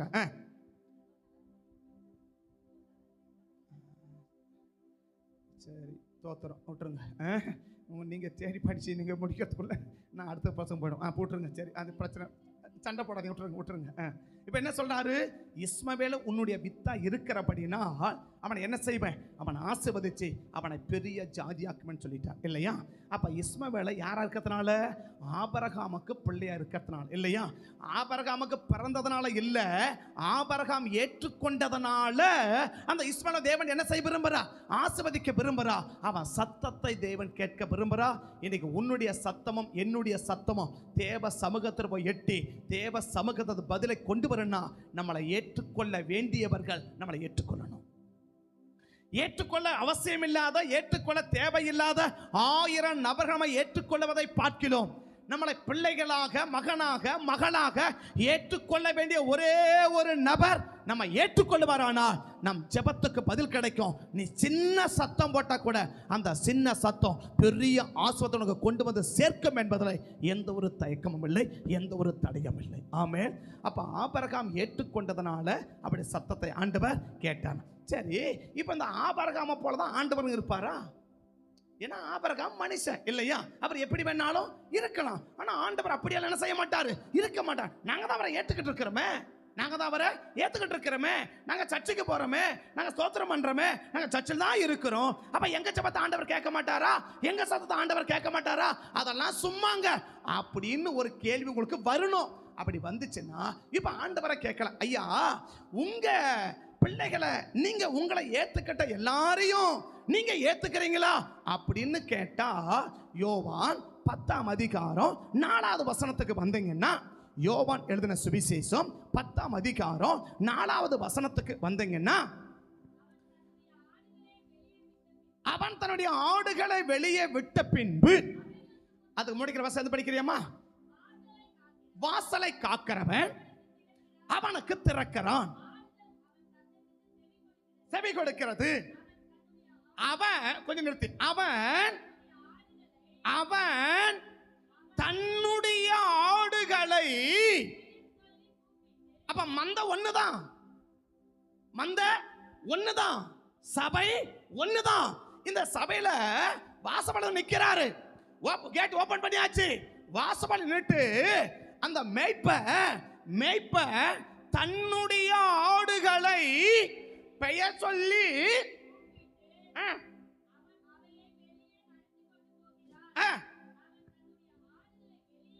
விட்ட பின்பு அந்த ஆடுகள் அவன் சத்தத்தை அறிந்திருக்கிறபடினால் அவனுக்கு பின் செல்லுகிறது. அப்படியா? அந்த ஆடுகள் அவன் சத்தத்தை அறிந்திருக்கிறபடினால் அப்போ அந்த மந்தையில இருக்கிற எல்லா ஆட்டையும் அவர் யார் ஆடா எடுத்துக்கல? அவருடைய ஆடா ஏத்துக்கல இல்லையா? ஆனா மந்தை ஒரே ஒரு மந்தை தான். ஒரே மந்தைக்குள்ள ஒரு 100 கணக்கான ஆடு இருக்கலாம், 500 கணக்கான ஆடு இருக்கலாம், 1000 கணக்கான ஆடு இருக்கலாம் இல்லையா? அந்த ஆட்டுக்கிட்ட வந்த உடனே கேட்ட ஓபன் பண்ணிட்டு எல்லா ஆடும் வாங்க அப்படின்னு கூப்பிடல, வந்து வாசல் என்ன கூப்பிடுறாரு? அவன் தன்னுடைய ஆடுகளை பெயர் சொல்லி அழைத்து, அப்படின்னா ஒரு பெரிய மந்தையா இருந்தாலும் பெயர் சொல்லி அழைக்கிற அளவுக்கு தான் அவருடைய ஆடா இருக்குது. புரியல? மந்தை பெரிய மந்தை. பெரிய மந்தைன்னா ஒருவேளை 100 ஆடு இருக்கலாம், 200 ஆடு இருக்கலாம், 500 ஆடு இருக்கலாம், 1000 ஆடு இருக்கலாம் இல்லையா? ஆனா இவ்வளவு ஆடு ஒரு பண்டைக்குள்ள இருந்தாலும் ஆனா ஆடு படம் எப்படிதான் தெரியுது? ஒரே மாதிரி தான் இருக்கு இல்லையா? அந்த ஆட்டுக்கு காவலாளனும் எத்தனை பேர் தான்? ஒரே ஒருத்தன் தான் இல்லையா? அந்த காவலாளர் அந்த மேய்ப்பன் வந்த உடனே கேட்டை ஓபன் பண்ணிட்டாரு. ஓபன் பண்ண உடனே அந்த மேய்ப்பன் வாசப்படியில் நின்று தன்னுடைய ஆடுகளை பெயர் சொல்லி அழைக்கிறார் இல்லையா? அப்ப எவ்வளவு பெரிய மந்தையா இருந்தாலும் பெயர் சொல்லி அழைக்கிற அளவுக்கு தான் அவருடைய ஆடு அங்க இருக்குது. புரியுதா? என்ன புரிஞ்சுன்னு கேட்ட என்ன சொல்லன்னு தெரியல எனக்கு. ஆடு நிறைய ஆடு இல்லையா? ஆனா பாப்பா எல்லாரும் வெளியில என்ன பார்ப்பாங்க? பாப்பா பெரிய சர்ச்சுப்பா, பெரிய பெரிய அவர் சொல்ல சர்ச்சு தான் பெருசு, சர்ச்சு தான் பெருசு. ஏன் ஆடு பேர் சொல்லி அழைக்கிற அளவுக்கு தான் ஆடு இருக்கு இல்லையா? அப்ப எல்லாத்தையும் என்ன செய்ய முடியல, என்னால வெளியே வான்னு சொல்ல முடியல. அந்த மேய்ப்பன் கிட்ட எப்பா என் ஆடு வர வெளியே விடுப்பா அப்படின்னு சொல்ல முடியல இல்லையா? அப்ப எல்லாத்தையும் வெளியே ஓட்டி விடுப்பா அப்படின்னு சொல்ல விரும்பல. எங்க கூட்டிட்டு போறேன்? மேய்ச்சலுக்கு கூட்டிட்டு போறேன், தண்ணிக்கு கூட்டிட்டு போறேன், அதனுடைய தேவை என்ன செய்ய போறேன்? நிறைவேற்ற கூட்டிட்டு போறேன். அப்ப அதனுடைய தேவையை நிறைவேற்றுவதற்கு எல்லா ஆட்டு தேவை நிறைவேற்றல. அவன் அந்த மந்தை முதல் வசனத்தை கடற்கரை பேச பார்க்கலாம். முதல் வசனத்துல இருந்து மெய்யாகவே மெய்யாகவே நான் உங்களுக்கு சொல்லுகிறேன், வாசல் வழியே பிரவேசிக்கிறவன் இருக்கிறான், பிரவேசிக்கிறவனோ மேய்ப்பனா இருக்கிறான், வாசலை காக்கிறவன் அவனுக்கு திறக்கிறான். எல்லா ஆடு வரணும் தானே? வாசல் திறந்தாச்சு, இருமா எல்லாம் கேட் ஓபன் ஆயிடுச்சு. இப்ப ஆடு படம் என்ன செய்யணும்? எல்லாம் வெளியில போகணும் இல்ல, எல்லாம் வாங்கப்பா அப்படின்னு கூப்பிடணும் தானே? ஆனா நேற்று கேட் ஓபன் ஆச்சு. கேட் ஓபன் ஆயிட்டாலும் எல்லா ஆடு கூட்டு போனா வரல. ஏன்னா இந்த மந்தைக்குள்ள என்னுடைய ஆடுன்னு கொஞ்சம் தான் இருக்கு. நான் ஏன் ஆட்டை தான் அழைப்பனே ஒழிய, ஏன் ஆட்டின் தேவைதான் நிறைவேற்றுவனே ஒழிய எல்லா ஆட்டையும் என்ன செய்ய விரும்பல, நான் செய்ய விரும்பல இல்லையா? எல்லா ஆட்டையும் என்ன செய்ய விரும்பல, நான் ஆஸ்வதிக்க விரும்பல. எல்லா ஆட்டையும் கொண்டு போக விரும்பல, எல்லா ஆட்டுக்கும் முன் செல்ல விரும்பல, புல்லுள்ள இடத்தை கொண்டு போக விரும்பல, அமர்ந்த தண்டிக்கு கொண்டு போக விரும்பல இல்லையா? சிங்கமும் ஓனாயும் கரடி வந்தாலும் அதை பாதுகாக்க விரும்பல. ஏன்னா அது என்னுடைய ஆடுகள் இல்ல, என்னுடைய ஆடுகள். அப்ப சொல்ற அப்ப பேர் சொல்லி அழைக்கிற அளவுக்கு தான் ஆடு இருக்கு இல்லையா? இப்ப அவரை கேட்கணும் அடுத்தது, ஐயா இதுல உங்க ஆடுன்னு மட்டும் எப்படி சூஸ் பண்ணீங்க? இத உங்க ஆடு, இது ஏன் ஆடு இல்லைன்னு எதை வச்சு நீங்க சூஸ் பண்றீங்க? என்ன இன்றி வைக்கிறீங்க? அந்த இன்றி வச்சா நான் இன்னைக்கு பாஸ் பண்ணுவேனா அப்படின்னு கேட்டா 26 27க்கு வாங்க. அதே யோவான் 10 26 27க்கு வாங்க. ஆனாலும் இப்ப ஆண்டவர் சொல்றாரு, ஆனாலும் நான் உங்களுக்கு சொல்லுகிறேன், நீங்கள் என் மந்தையின் ஆடுகளா இராதபடியினால் அப்படின்றார். அப்படி அவன் கேட்கிறான், ஐயா எங்களை ஏன் கூட்டு போல? 4 பேரை மட்டும் கூட்டு போறீங்க இல்லையா? வந்தீங்க, கேட் ஓபன் பண்ணாங்க, அடி கொட்டீங்க, நீ வா நீ வா நீ வா நீ வா அப்படின்ட்டு ஒரு 10 பேரை மட்டும் என்ன பண்ணிட்டீங்க? கூட்டு போயிட்டீங்க. அப்ப நாங்களாம் எங்க போக அப்படின்னு ஏசாயார் கேள்வி கேட்ட உடனே இப்ப ஏசாயா சொல்றாரு, நீ நினைச்சிருக்கிற நீங்கெல்லாம் ஏன் மந்தையின் ஆடுன்னு இல்லையா? ஆனா ஏன் மந்தையின் ஆடுகளா நீங்க இல்லாததனால உங்களை என்ன செஞ்சுட்டு போல, நான் உங்களை கூட்டிட்டு போகல சரியா? அப்ப நீங்க சபைக்குள்ள இருக்கலாம், ஆனா உன்னை என் பிள்ளையா நான் என்ன செய்யல, ஏத்துக்கல அப்படின்னு அவனுக்கு பயங்கர கோபம் ஆயிடுச்சு. என்ன காரணம்? அப்ப எதை வச்சு ஏத்துக்குவீங்க? அடுத்த வசனம் விளக்குறார். என்ன விளக்குறார்? என் ஆடுகள் ஏன் சத்தத்துக்கு தான் கேட்கணும். அப்ப நான் சொல்றதான் கேட்பான். நீ என் ஆடுன்றத நான் என்ன செய்வான்? அப்போ எதை வச்சு ஆண்டவர் ஏத்துக்கிறாரு? நீ என் புள்ளன்னா நான் சொல்றத கேட்ப. ஏன் புள்ளன்னா நான் சொல்றதான் நீ கேட்ப இல்லையா? அடுத்தவன் சொல்றேன் அப்புறம் தான் முதல்ல யார் சொல்றதான் கேட்பான். சரி, உங்க பிள்ளைங்க நீ சொன்னா கேட்பானா நான் சொன்னா கேட்பானா? நான் யாருன்னு தெரியாதுக்கும் போது, இப்போ நான் யாருன்னு தெரியும், அதனால என்ன செய்வான்? அப்படி கேட்பாங்க இல்லையா? நான் யாருன்னே தெரியல இல்லையா? நான் வந்து சொல்றேன், டேய் வீட்டுக்கு போடா அப்படின்னு சொல்றேன், எழுந்து வீட்டுக்கு போடா அப்படின்னு சொல்றேன்.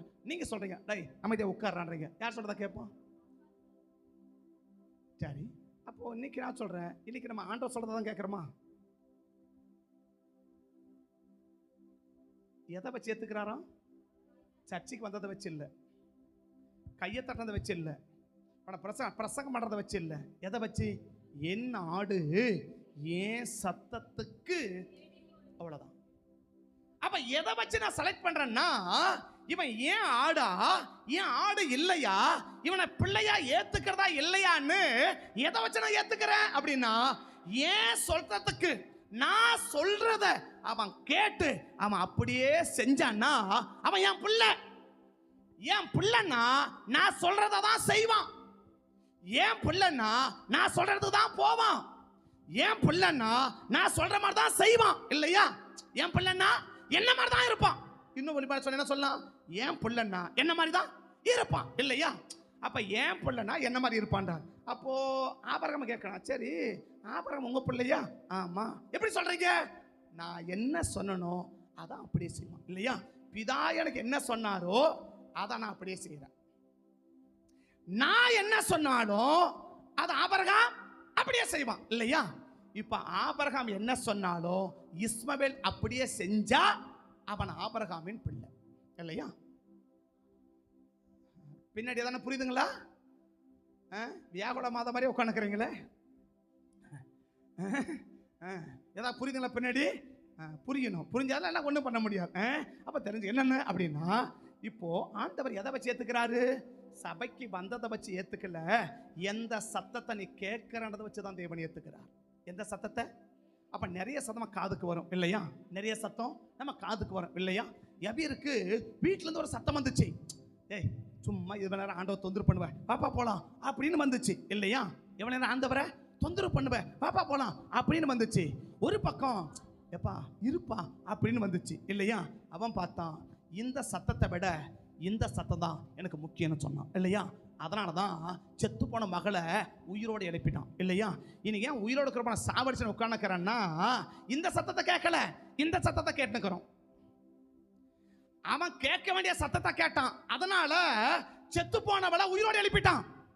இன்னைக்கு நம்ம கேட்க கூட சத்தத்தை கேட்கறதுனால உயிரோட இருக்கிறவளை சாவடிச்சு உட்காந்துக்கிறோம். அதான் நடக்கு இன்னைக்கு. உயிரோட கூட சாவடிக்கிற ஆளா இருக்கிறியா, செத்தவனை உயிரோடு எழுப்புற ஆளா இருக்கிறியா? ரெண்டு பேரமா இருக்கலாம், ரெண்டு பேராம இருக்கலாம். செத்து போயிட்டான், அப்படி தூக்கி விட்டார் இல்லையா? எதனால? அந்த ஒரு சத்தத்துக்கு மட்டும் அவன் கேட்காம போயிருந்தான்னா என்ன ஆயிருக்கும்? செத்தவளைவ போயிருப்பான் இல்லையா? அவன் கேட்கிற சத்தத்தை சரியா கேட்டதுனால செத்து போனவளை உயிரோட தூக்கி நிப்பாட்டிட்டான். ஆனா உயிரோட இருக்கிறவளை ஏன் நம்ம சாவடிச்சிருக்கிறேன்னா, கேட்க வேண்டிய சத்தத்தை கேட்காம கேட்கக்கூடாத சத்தங்களை நம்ம காதுல கேட்கறதுனால கர்த்தர் பார்த்தாரு, இதெல்லாம் என் பிள்ளை என்ன செய்ய முடியாது, ஏத்துக்க முடியாது. வேணா சபையில இருந்துட்டு போயிட்டு போ, சர்ச்சைக்கு வந்துட்டு போயிட்டோம். ஏன் ஆடான பேர் சொல்லி கூப்பிட மாட்டேன், ஏன் ஆடுன அங்கீகாரத்தை கொடுக்க மாட்டேன். சபை வேணா அங்கீகாரம் கொடுத்துக்கிட்டோம், ஆனா அங்க என்ன செய்ய முடியாதுன்னா ஒரு அங்கீகாரமும் கிடைக்காது. அங்க அங்கீகாரம் கிடைக்குன்னா ஒன்ன செய், நான் எந்த சத்தத்துக்கு செவி கொடுக்கிறேன். இப்ப நான் சொன்னேன், பிதா சத்தத்துக்கு இயேசு அப்படியே சொன்னார் இல்லையா? சிலுவையில தொங்குனா தொங்குறார் இல்லையா? சிலுவையில தொங்குனா சரி. இப்ப ஆண்டவராக இயேசு சொன்னதுக்கு ஆபிரகாம் அப்படியே செய்யறார், பிள்ளைய வெட்டுனா. இப்ப அதே காரியத்துக்கு இஸ்மவேல் வாழ்க்கையில காணப்படணும் இல்லையா? கிளம்படானா கிளம்புறான், கிளம்படானா கிட்டத்தட்ட இந்த இடத்துக்கு சாதாரண கணக்கு பண்ணா அவனுக்கு வயசு 18. யாருக்கு? இஸ்மவேலுக்கு. ஏன்னா யூதர்கள் 5 வருஷம் மேக்சிமம் தாய்ப்பால் குடிப்பாங்களாம் யூதர்கள். 5 வருஷம். இப்ப ஈசாக்குக்கு அந்த பால் மறந்த பிறகு பண்டிகை கொண்டாடுறாங்க இல்லையா? ஈசாக்கு பால் மறந்த பிறகு என்ன செய்யறாங்க? பண்டிகை கொண்டாடுறாங்க இல்லையா? விருந்து பண்றாங்க. பால் மறந்த பிறகு என்ன கொண்டாடுறாங்க? விருந்து கொண்டாடுறாங்க, விருந்து வைக்கிறாங்க, விருந்து நடக்குது இல்லையா? ஆமேமா போமேமா சரி ஏதோ ஒன்று இல்லையா? அப்ப விருந்து நடக்குது. அப்ப நம்ம ஈசாக்கு எத்தனை வயசு? கிட்டத்தட்ட 5 வயசு. கிட்டத்தட்ட இந்த 5 வயசுக்கு முன்ன 13 வருஷம் கழிச்சு தான் ஈசாக்கே கருத்தரிக்கிறாரு. இஸ்மவேல் பிறந்து 13 வருஷத்துக்கு பிறகுதான் ஈசாக்கு கருத்தரிக்கிறார். சரியா? கணக்கெல்லாம் சொல்லணுமா? 16 கடைசி சொல்லுது, ஆபிரகாம் 86 வயதா இருந்த போது ஆகார் இஸ்மவேலை பெற்றான் இல்லையா? ஆபிரகாம் 99 17:1 ஆபிரகாம் 99 வயதான போது கர்த்தர் ஆபிரகாமுக்கு தரிசனமாகி அந்த 17 பின்பகுதியில் சொல்றாரு, அடுத்த வருஷம் மனைவிக்கு நிச்சயம் ஒரு குழந்தை பிறக்கும், அவனுக்கு ஈசாக்குன்னு பேர் வைக்க வேண்டார் இல்லையா? இப்ப 13 வருஷத்துக்கு பிறகுதான் ஈசாக்கு என்ன செய்யறாரு? கருத்தரிக்கிறார். இப்ப பிறந்து எத்தனை வருஷம் ஆயிடுச்சு? 5 வருஷம் ஆயிடுச்சு. கிட்டத்தட்ட 18 வயசு வாலிபன் இல்லையா? 18 வயசு வாலிபன். தம்பி வீட்டை விட்டு கிளம்பண்ணா போயிட்டே இருக்கிறான். இது யாருடைய சுபாவம்? அவங்க அப்பா ஆபிரகாமின் சுபாவம் இல்லையா? சரி, இவங்க அப்பா ஆபிரகாம் சுபாவம் எந்த சுபாவம்? இவங்க அப்பா இயேசுவின் சுபாவம் இல்லையா? அப்ப அந்த இயேசுவின் சுபாவம் யாருக்குள்ள இருக்குது? இஸ்மவேலுக்குள்ள இருக்கு இல்லையா? அததான் நான் முதல்ல சொன்னேன். என்னது பாண்டியன்னு கேட்ட கேள்வி ரைட்டு தான். அதாவது எதிர்ப்பா இருக்கிறவனுக்குள்ள இருக்கிற சுபாவம் கூட ஆதரவா இருக்கிறவனுக்குள்ள இல்ல. எதிர்பார்க்கிறவனுக்கு சுபாவம் கூட ஆதரவா இருக்கிறவனுக்குள்ள உங்களுக்கு இருக்கா?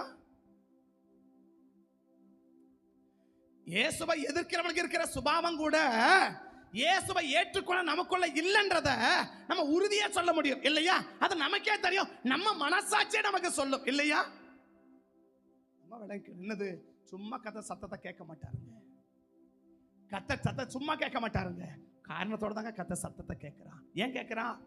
அவன் ஏற்றுக்கொள்ளக்கூடிய நபரால ஏற்றுக்கொள்ளப்பட்டவன். அதனால கத்தரமா சத்தத்தை என்ன செய்யறாரு? கேட்கிறான் இல்லையா? அதனால அவன் சத்தத்தை கேட்கிறான். அப்ப நம்மளும் கேட்க வேண்டிய சத்தத்தை கேட்டா நம்மையும் ஏற்றுக்கொள்ள வேண்டியவர்கள் ஏற்றுக்கொள்வார்கள் இல்லையா? அப்ப ஏற்றுக்கொள்ள வேண்டிய ஏற்றுக்கொண்டாதான் உன் சத்தம் தேவ சமூகத்தில் போய் எட்டும். இஸ்மவேல் மட்டும் தனியா இருந்தார் பண்ணா அவன் 1000 கத்திருந்தாலும் என்ன செஞ்சிருக்க மாட்டார்? கத்த கிட்ட கூட கேட்டிருக்க மாட்டா. ஆபிரகாம் இஸ்மவேல் உன் வித்தா இருக்கிறதுனால அவனையும் ஒரு பெரிய ஜாதியாக்குவேன், அவனுக்கு 12 கோத்திரத்தை உருவாக்குவேன், போயிட்டு வாப்பா அப்படின்னு சொன்னார். எதுக்கு? ஆபிரகாம் ஜெபிச்ச சின்ன ஜெபம், உமக்கு முன்பாக இஸ்மவேல் பிழைப்பானாக. ஒரு சின்ன ஜெபம் பதில் சொல்றாரு. அவனு கவலைப்படாத, அவன் உன் வித்தா இருக்கிறதுனால, உன் பிள்ளையா இருக்கிறதுனால, யாரா இருக்கிறதுனால, அவன் செயல்பாடு டிஃபரெண்ட் தான். அவன் செயல்பாடு அவன் கழுத குட்டி தான், ஒருத்தனை கிட்ட சேர்க்க மாட்டாதான். ஆனா உன் பிள்ளையா போயிட்டானப்பா.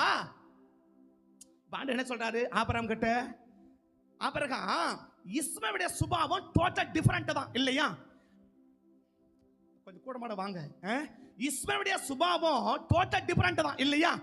உனக்கு அவனுக்கு சம்மதமே இல்லை இல்லையா? உனக்கு அவன் என்னவே கிடையாது, சம்மதமே கிடையாது. உன் சுபாவம் வேற, அவன் சுபாவம் வேற. ஆனா அவனை ஆஸ்வதிப்ப. ஏன்னா உன் பிள்ளையா போயிட்டானப்பா, உன் பிள்ளையா போயிட்டானே.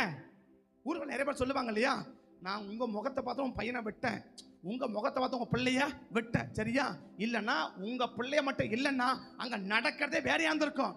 அதனால உன் முகத்தை பார்த்து உன் பிள்ளை என்ன பண்ணிருக்கிறேன்? விட்டுருக்கிறேன். அவளுக்காக இல்ல, உனக்காக விட்டுருக்கேன் அப்படின்னு கேள்விப்பட்டிருக்கிறீங்களா? ஊர்ல சொல்லுவாங்க இல்லையா? சொல்லுவாங்க தானே? அதை தான் ஆண்டவன் சொல்றாரு. ஆபிரகாம் இந்த இஸ்மவேலை ஆஸ்வதிக்கிறேன், இந்த இஸ்மவேல் சத்தத்தை கேட்கிறேன். ஏன்னா அவன் உன் பிள்ளையா போயிட்டானப்பா, உனக்கு மகனா போயிட்டானே. இன்னும் சொல்ல போனா நீ ஏற்றுக்கொண்ட மகனா போயிட்டானே. நீ ஏத்துக்காத மகன் 1000 கத்தியத்தோட என்ன செய்திருக்க மாட்டேன். இந்த கேத்துரோல பிள்ளைங்க சத்தம் போட்டிருக்க மாட்டாங்களா? இந்த கேத்துரோலின் பிள்ளைங்க சத்தமே போட்டிருக்க மாட்டாங்களா? போட்டிருப்பாங்க தானே? இப்ப அந்த சத்தம் ஆண்டவர் கேட்டிருக்க தானே?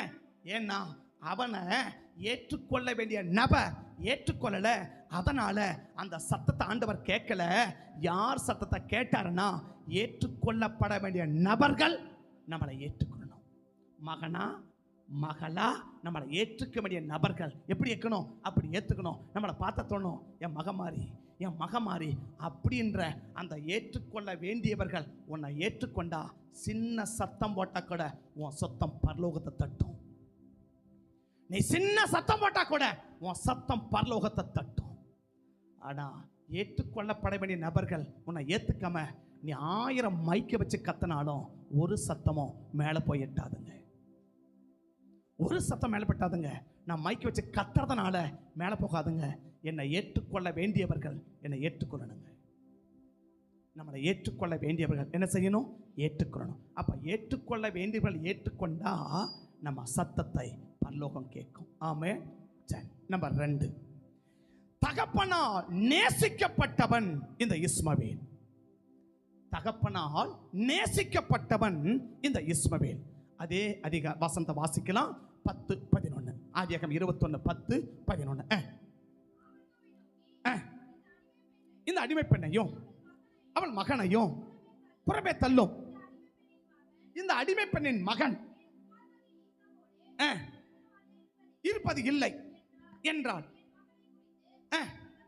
தன் மகனை குறித்து சொல்லப்பட்ட இந்த காரியம் ஆபிரகாமுக்கு மிகவும் துக்கமா இருந்தது அப்படின்னு பார்க்கிறோம் இல்லையா? அவருக்கு என்ன வந்துச்சான்? பயங்கர கஷ்டமா போயிடுச்சான். எதை பத்தி சொன்னது? இஸ்மவேலை பத்தி சொன்னது ஆபிரகாமுக்கு பயங்கர கஷ்டமா போயிடுச்சான், துக்கமா போயிடுச்சான். ஒரு மூலையில உட்காந்து அழுதுருப்பார் போல் இருக்கு இல்லையா? இப்படி என் பையனை சொல்லிட்டாலே, இப்படி என் பையனை சொல்லிட்டாலே, இப்படி என் பையனை சொல்லிட்டாலே அப்படி என்ன செய்வார் போல் இருக்கு. தனியா போய் கூட உட்காந்து அழுதுருப்பார் போல் இருக்கு இல்லையா? இல்லை எலியேசர்ட்ட போய் உட்காந்து, எலியேசர் சாராள் என் மகனை இப்படி சொல்லிட்டாப்பா, என் மகனை இப்படி சொல்லிட்டாப்பா அப்படின்னு சொல்லி, அதாவது மிகவும் துக்கம். அப்படின்னா எத்தனை பேர் துக்கமா இருக்கும்போது சாப்பிடுவீங்க? சரி சரி, வீட்டில் யாராவது நீங்க சாப்பிடும் போது யாராவது டக்குன்னு சொல்லிட்டா, சாப்பிட்றது மட்டும் கரெக்டா சாப்பிடு அப்படின்ட்டா சாப்பிடுவீங்களா? புரியலையா? இப்போ நீங்க தட்டில் சாப்பாடு போட்டு வச்சு உட்காந்துட்டீங்க, ஜெபம் பண்ணிட்டீங்க. நானா சொல்றேன், ஒரு நம்பிக்கை தான். என்னது? கிறிஸ்தவனா சாப்பாட்டுக்கு ஜெபம் பண்ணுவாங்க, அப்படியே ஒரு நம்பிக்கை தான் இல்லையம்மா? கிறிஸ்தவனா என்ன செய்வாங்க? சாப்பாட்டுக்கு பண்ணுவாங்க தானே, அவர் நம்பிக்கையில சொல்றேன். சரியா? அப்படி சாப்பாடு போட்டு ஜெபம் பண்ணிட்டீங்க. ஆண்டவரே இதை ஆசீர்வதிங்க, இதில் கஷ்டத்தை நீக்கி போடுங்க, இது உண்ணும் போது நான் பலனடைய உதவி செய்யுங்க அப்படின்னு சொல்லிட்டு ஜெபம் பண்ணிட்டு இப்படி போனீங்க. உடனே ஒரு சத்தம், இதுல மட்டும் கரெக்டா இரு அப்படின்னு சொல்லிட்டா எத்தனை பேர் தொடர்ந்து சாப்பிடுவீங்க? சரி நீங்க சொல்லிடு, நான் என் மகளை எத்தனை பேர் சாப்பிடுவீங்க? சாப்பிட மாட்டீங்களா? நான்லாம் சாப்பிட்டுருங்க. நீ சாப்பிட மாட்டீங்களா? என்ன சாப்பிட மாட்டியா? உங்க வீட்டுக்கார சொல்றான், இதுல மட்டும் கரெக்டா இரு, வேற ஒன்னும் செய்யாத அப்படின்னு சொல்றான்னு வச்சுக்கோங்க. என்ன பண்ணுவேன்? ஓடி நீயும் சாப்பாடு அப்படின்னு தள்ளிட்டு வந்துருமா இல்லையா? கம்முன்னு தள்ளமாட்டா, சொல்லிட்டே தள்ளிட்டு வருவான். அவன் ஆளை பார்த்தா அப்படின்னு நினைக்காதீங்க. அவ்வளோ கோபம் வரும் அவனுக்கெல்லாம். அப்படி வரும் அவனுக்கு கோபம். அப்படி இருக்குன்னு வச்சுக்கோங்களேன். அப்படி சொல்லிட்டு வருவான் இல்லையா? இப்போ ஆபிரகாமை குறித்து மிகவும் துக்கப்பட்டார்னா, அப்போ ஆபிரகாம் என்ன செய்ய போல இருக்கு? சாப்பிடாம இப்படி சொல்லிட்டாலே, இப்படி சொல்லிட்டாலே, இப்படி சொல்லிட்டாலே அப்படின்னு சொல்லியிருக்கா இல்லையா? இப்போ உங்களுக்கு அடுத்த கேள்வி என்ன? துக்கப்பட்டான் எப்படி நேசனை சொல்றீங்க அப்படின்னு நீங்க கேட்கணும். கேட்க மாட்டீங்க, ஆனால் நான் சொல்றேன். சரியா? துக்கப்பட்டா எப்படி? இப்போ நான் தலைப்பெண்ண தகப்பனால நேசிக்கப்பட்டவன் அப்படின்னு சொல்லணும் இல்லையா? அப்போ உங்களை பத்தி ஒன்று சொன்னா, யார் உங்களை நேசிக்கிறாங்களோ அவங்களுக்கு என்ன வரணும்? பயங்கர துக்கம் வரணும், கோவம் வரணும். என்ன அவனை பத்தி எப்படி சொல்ற அப்படின்னு கேட்கணும் இல்லையா? அப்படின்னு கேட்கணும். உங்க ஃப்ரெண்டுகளை பத்தி சொன்னா உடனே அப்படி கேட்பீங்க இல்லையா? என்ன என் ஃப்ரெண்டை பத்தி அப்படி சொல்ற அப்படின்னு கேட்பீங்க. நிறைய குடும்பம் மோசம் போறது இந்த ஃப்ரெண்டுங்கனால தான் இல்லையா? அதனால சொல்ல வரேன், அந்த ஃப்ரெண்டுங்களால நிறைய காரியம் இருக்கு. ஆமா சரியா? ஆமா, நானும் அந்த வயசை கடந்தாலும் வந்து நிற்கிறேன், அதனால தெரியுமா தெரியுதா அப்படி இருக்கு. அப்ப சொல்ல ஆபிரகாம் எப்படி இஸ்மவேலை நேசிச்சுன்னு சொல்றீங்க அப்படின்னு கேட்டா, 1 சாமுவேல் 20ஆம் அதிகாரம் 1 சாமுவேல் 20ஆம் அதிகாரம் 34வது வசனம் நினைக்கிறேன். 1 சாமுவேல் 20ஆம் அதிகாரம் 34வது வசனம் நினைக்கிறேன். 32 படிக்கிறியாமா? 31 படி. 31 ஈசாயின் மகன் இப்போ சவுல் யோனதான் கட்ட தாவீதை பத்தி பேசுறார் இல்லையா? இப்ப சவுல் தாவீதை பத்தி தன் மகன் யோனத்தான் கிட்ட பேசுறார். என்ன பேசுறார் வாசிக்கலாம். ஈசாயின் மகன் உயிரோட இருக்க நாள் வரைக்கும் நீயானாலும் உன் ராஜ்யபரமானாலும் நிலை நிற்கிறது இல்லை, அவனை இப்பவே கூப்பிடு, நான் அவனை கொன்றேன் அப்படின்னு சொன்ன உடனே யோனத்தான் தன் தகப்பனுடைய சவுலுக்கு பிரதியுத்தரமாக அவன் ஏன் சாகணும், என்ன செய்தான்? அப்பொழுது சவுல் யோனத்தான் மேல ஈட்டிய போடுறான். அடுத்த வசனம், கோப தாபதமாய் பந்தியை விட்டு எழுந்திருந்து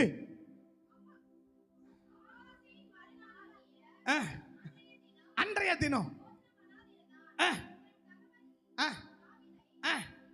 சேர்த்து படி சாமி, அதுக்கு சேர்த்து படி. தன் தகப்பன் தாவீதை நிந்தித்து சொன்ன வார்த்தையின் நிமித்தம் அவன் போஜனம் பண்ணாமல் மனநோவா இருந்தான். இதுக்கு முன்னாடி அவங்க அப்பா கேட்கிறான், ரெண்டகமும் மாறுபாடு உள்ளவனின் மகனேன்னு சொல்றான். இந்த ரெண்டகமும் மாறுபாடு உள்ள மகளேன்றதுக்கு அர்த்தம்னா கிராம பாஷை ரொம்ப கேவலமான வார்த்தை.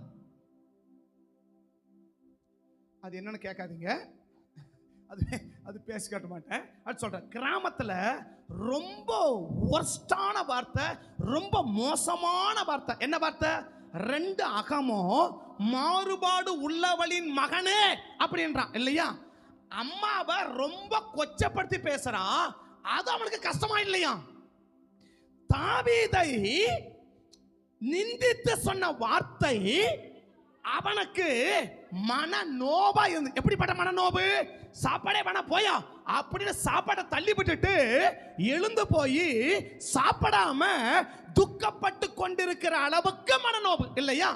இந்த மனநோவை எங்க போய் முடியுது அப்படின்னா, இந்த மனநோவை எப்படி ஆரம்பிச்சுச்சுன்னா, இந்த மனநோவை எப்படி வந்துச்சுன்னா 2 சாமுவேல் 1ஆம் அதிகாரம் கடைசி 3 வசனம். 2 சாமுவேல் 1ஆம் அதிகாரம் கடைசி 3 வசனம். போர்முகத்தில் பராக்கிரமசாலியில் விழுந்தார்கள் யோனத்தானும்.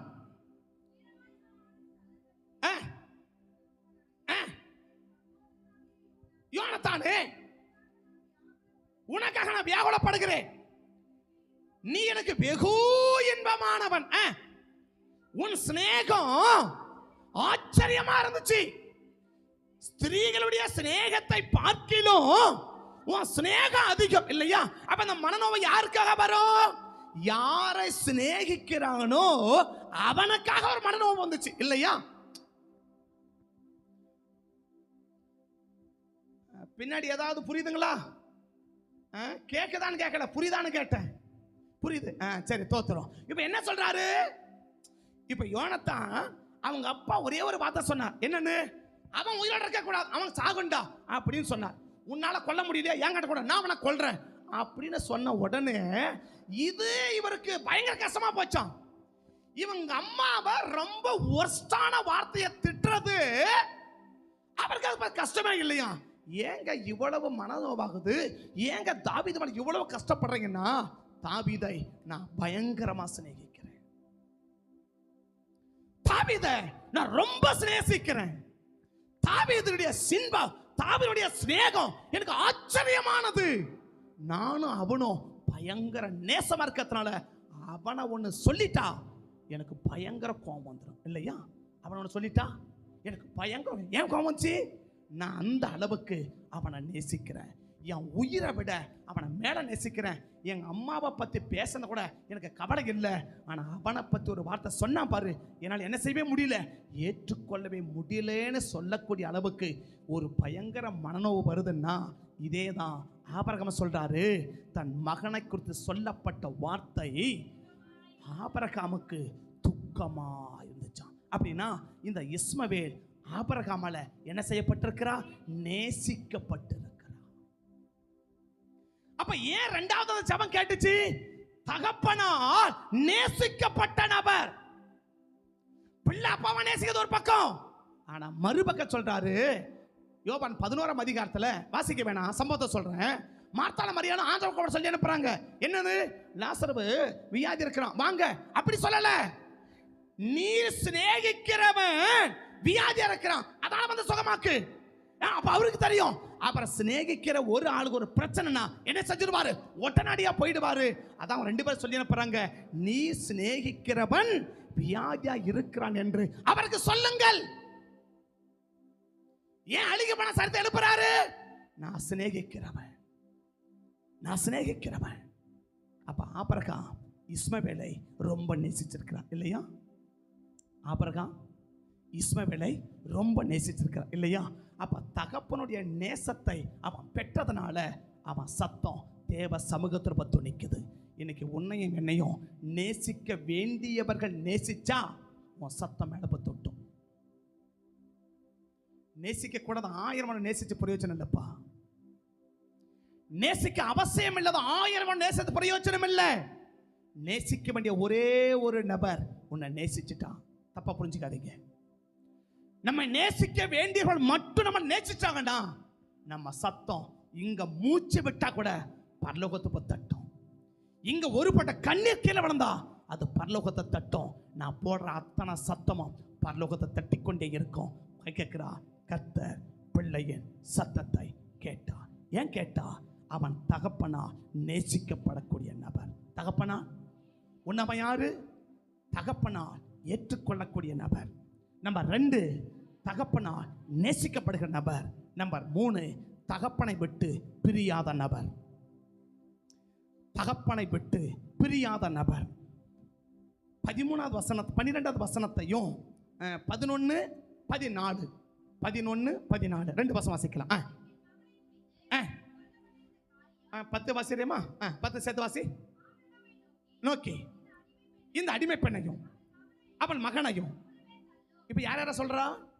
இந்த அடிமை பெண்ணையும் அவள் மகனையும் புறமே தள்ளும் அப்படின்னு சொல்லிட்டாங்க இல்லையா? அவ சொல்லிட்டாங்களா? சொல்லிட்டாங்க. சரி, ஆண்டவர் சொல்றாரு, சாரா அவனுக்கு சொன்னதை பத்தி ஒண்ணு கவலைப்பட வேண்டாம், அவனுக்கு சொன்ன எல்லாவற்றையும் செய் அப்படின்ட்டா. இப்ப ஆண்டவர் என்ன சொல்றாரு? சாரா ஆகாரையும் அவள் பிள்ளையையும் தள்ளி நீட்டார் இல்லையா? சாரா என்ன சொன்னாங்க? அடிமை பெண்ணையும் உன் பிள்ளையும் புறம்பே. ஆண்டவர் என்ன சொன்னாரு? சாரால் உனக்கு என்ன சொன்னாலும் அது அப்படியே. அப்ப ஆண்டவர் என்னதான் சொல்றாரு? 2 பேரையும் வெளியே அனுப்பிட்டார் இல்லையா? இப்ப 14ஆம் வசனம் 14 எழுந்து அப்பத்தையும் எடுத்து வைத்து என்னங்க புரியலையா? கூப்பிட்டாரு, ரொட்டி எடுத்தாரு, தண்ணியை கொடுத்தாரு, எடுத்து தோல்ல வச்சாரு. அவள் தோல்லில் வைத்து ஒப்பு கொடுத்து என்ன சொல்லணும்? அவர்களை அனுப்பிவிட்டான்னு சொல்லணும்.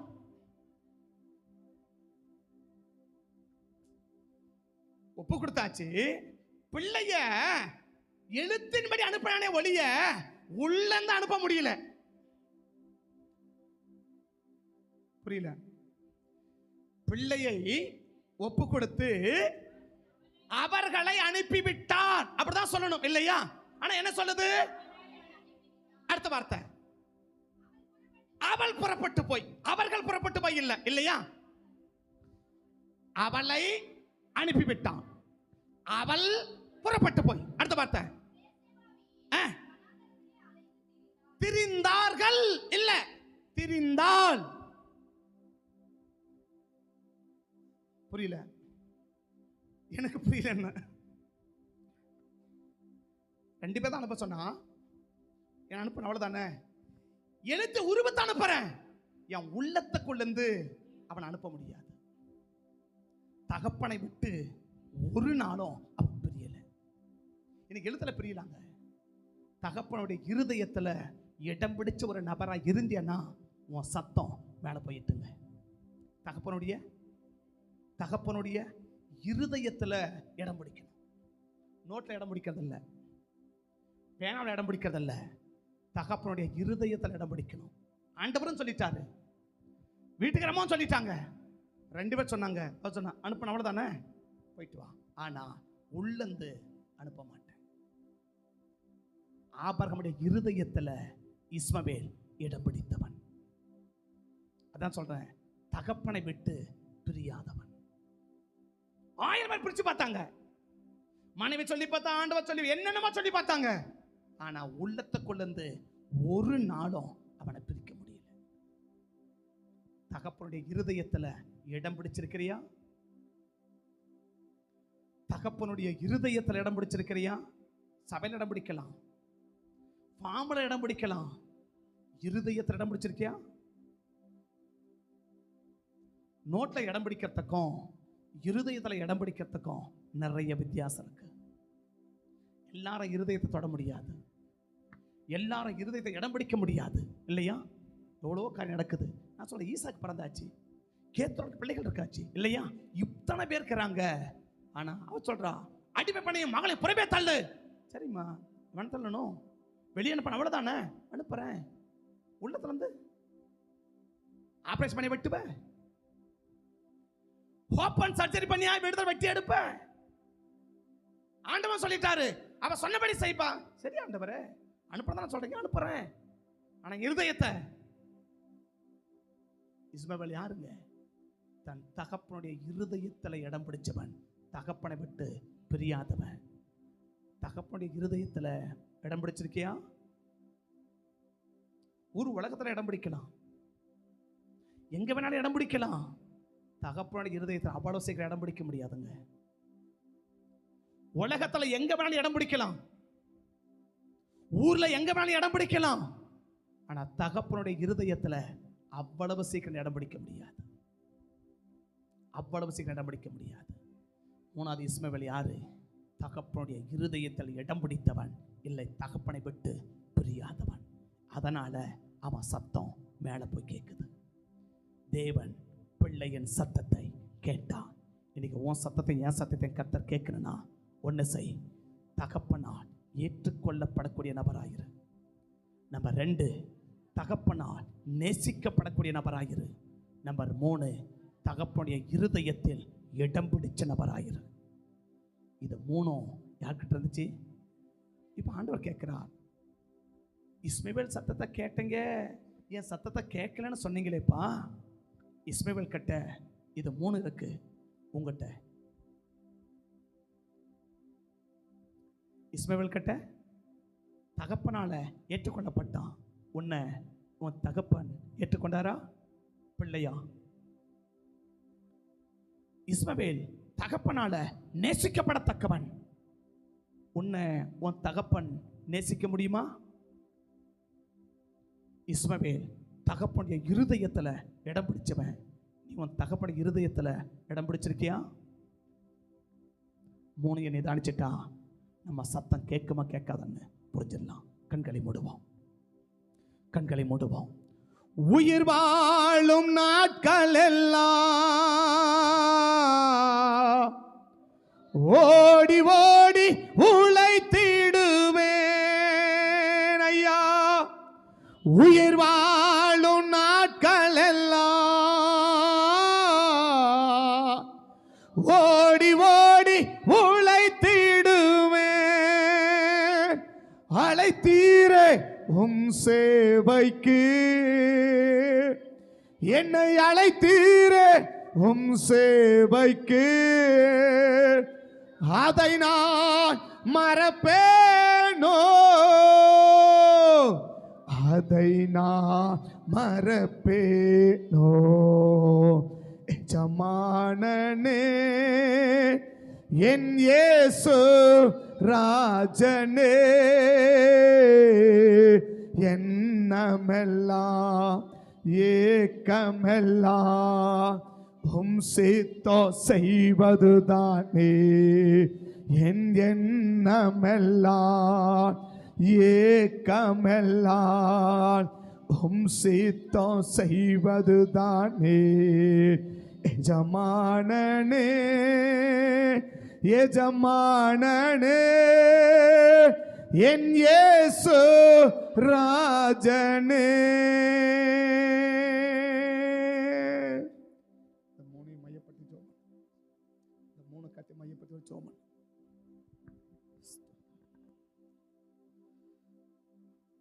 பரிசுத்தமுள்ள நல்ல பிதாவே இயேசு கிறிஸ்துவின் நாமத்தில் செபிக்கிற ஆண்டவரே, சொல்லப்பட்ட தகப்பனை வார்த்தைகளை தகப்பனை இயேசு ராஜா தகப்பனை இயேசப்பா இந்த வார்த்தையின்படி தகப்பனை சோதரன் நாங்களும் தகப்பனை எங்கள் சபை பிள்ளைகளை தகப்பனை நடப்பதற்கு கத்தரை உதவி செய்ய செபிக்கிற ஆண்டவரே, ஏசப்பா வந்திருக்க ஒவ்வொரு பிள்ளையும் தகப்பனை சோதரப்பா தகப்பனை விட்டு தகப்பனை இயேசு ராஜா இருதயத்துக்கு ஏற்ற பிள்ளைகளாக இருப்பதற்கு கத்தர் ஆண்டு ஒவ்வொரு பிள்ளையும் நீர் பயன்படுத்தும்படியாக செபிக்கிற ஆண்டவர். இது விரோதமாக செயல்பட எல்லா சத்தத்திட்டங்களும் இயேசுவின் நாமத்தின விலகி கத்தர் தகப்பனை இது சொல்லப்பட்ட வசனத்தை பற்றி தகப்பனை நிலைத்து நிற்பது கத்தர் ஒவ்வொருவரையும் நீ மாற்றும்படியாக செபிக்கிறோம் அப்பா. நீ அப்படியே மாற்றி நடத்தப்படுற உன்னதமான கிருபைக்கு நன்றி. ஏசப்பாங்க பரிசுத்தமுள்ள பிதாவே, ஆமீன் ஆமீன். கர்த்தருடைய சமூகத்தை அப்படியே நிற்கிறோம். தகப்பனால் ஏற்றுக்கொள்ளக்கூடிய நபரா நம்ம மாறணும். தகப்பனுடைய நேசத்தை பெற்ற நபரா நம்ம மாறணும். தகப்பனுடைய இருதயத்தில் இடம் பிடிச்ச நபரா மாறணும். இந்த மூணையும் செஞ்சா உன் பெருமூச்சு சத்தம் கூட பரலோகத்தில் பலமாக துணிக்கும். உன் அழுகையின் சத்தம் பரலோகத்தின் கதவை தட்டும். உன் அங்கலாய்ப்பின் சத்தம் பரலோகத்தை உழுக்கும். பரலோகத்தை உழுக்கும். ஆகாரத்துக்கு ஆகாரம் என்ன சம்பவித்தது? பிள்ளை இருக்கும் இடத்தில் தேவன் பிள்ளையின் சத்தத்தை கேட்டார்.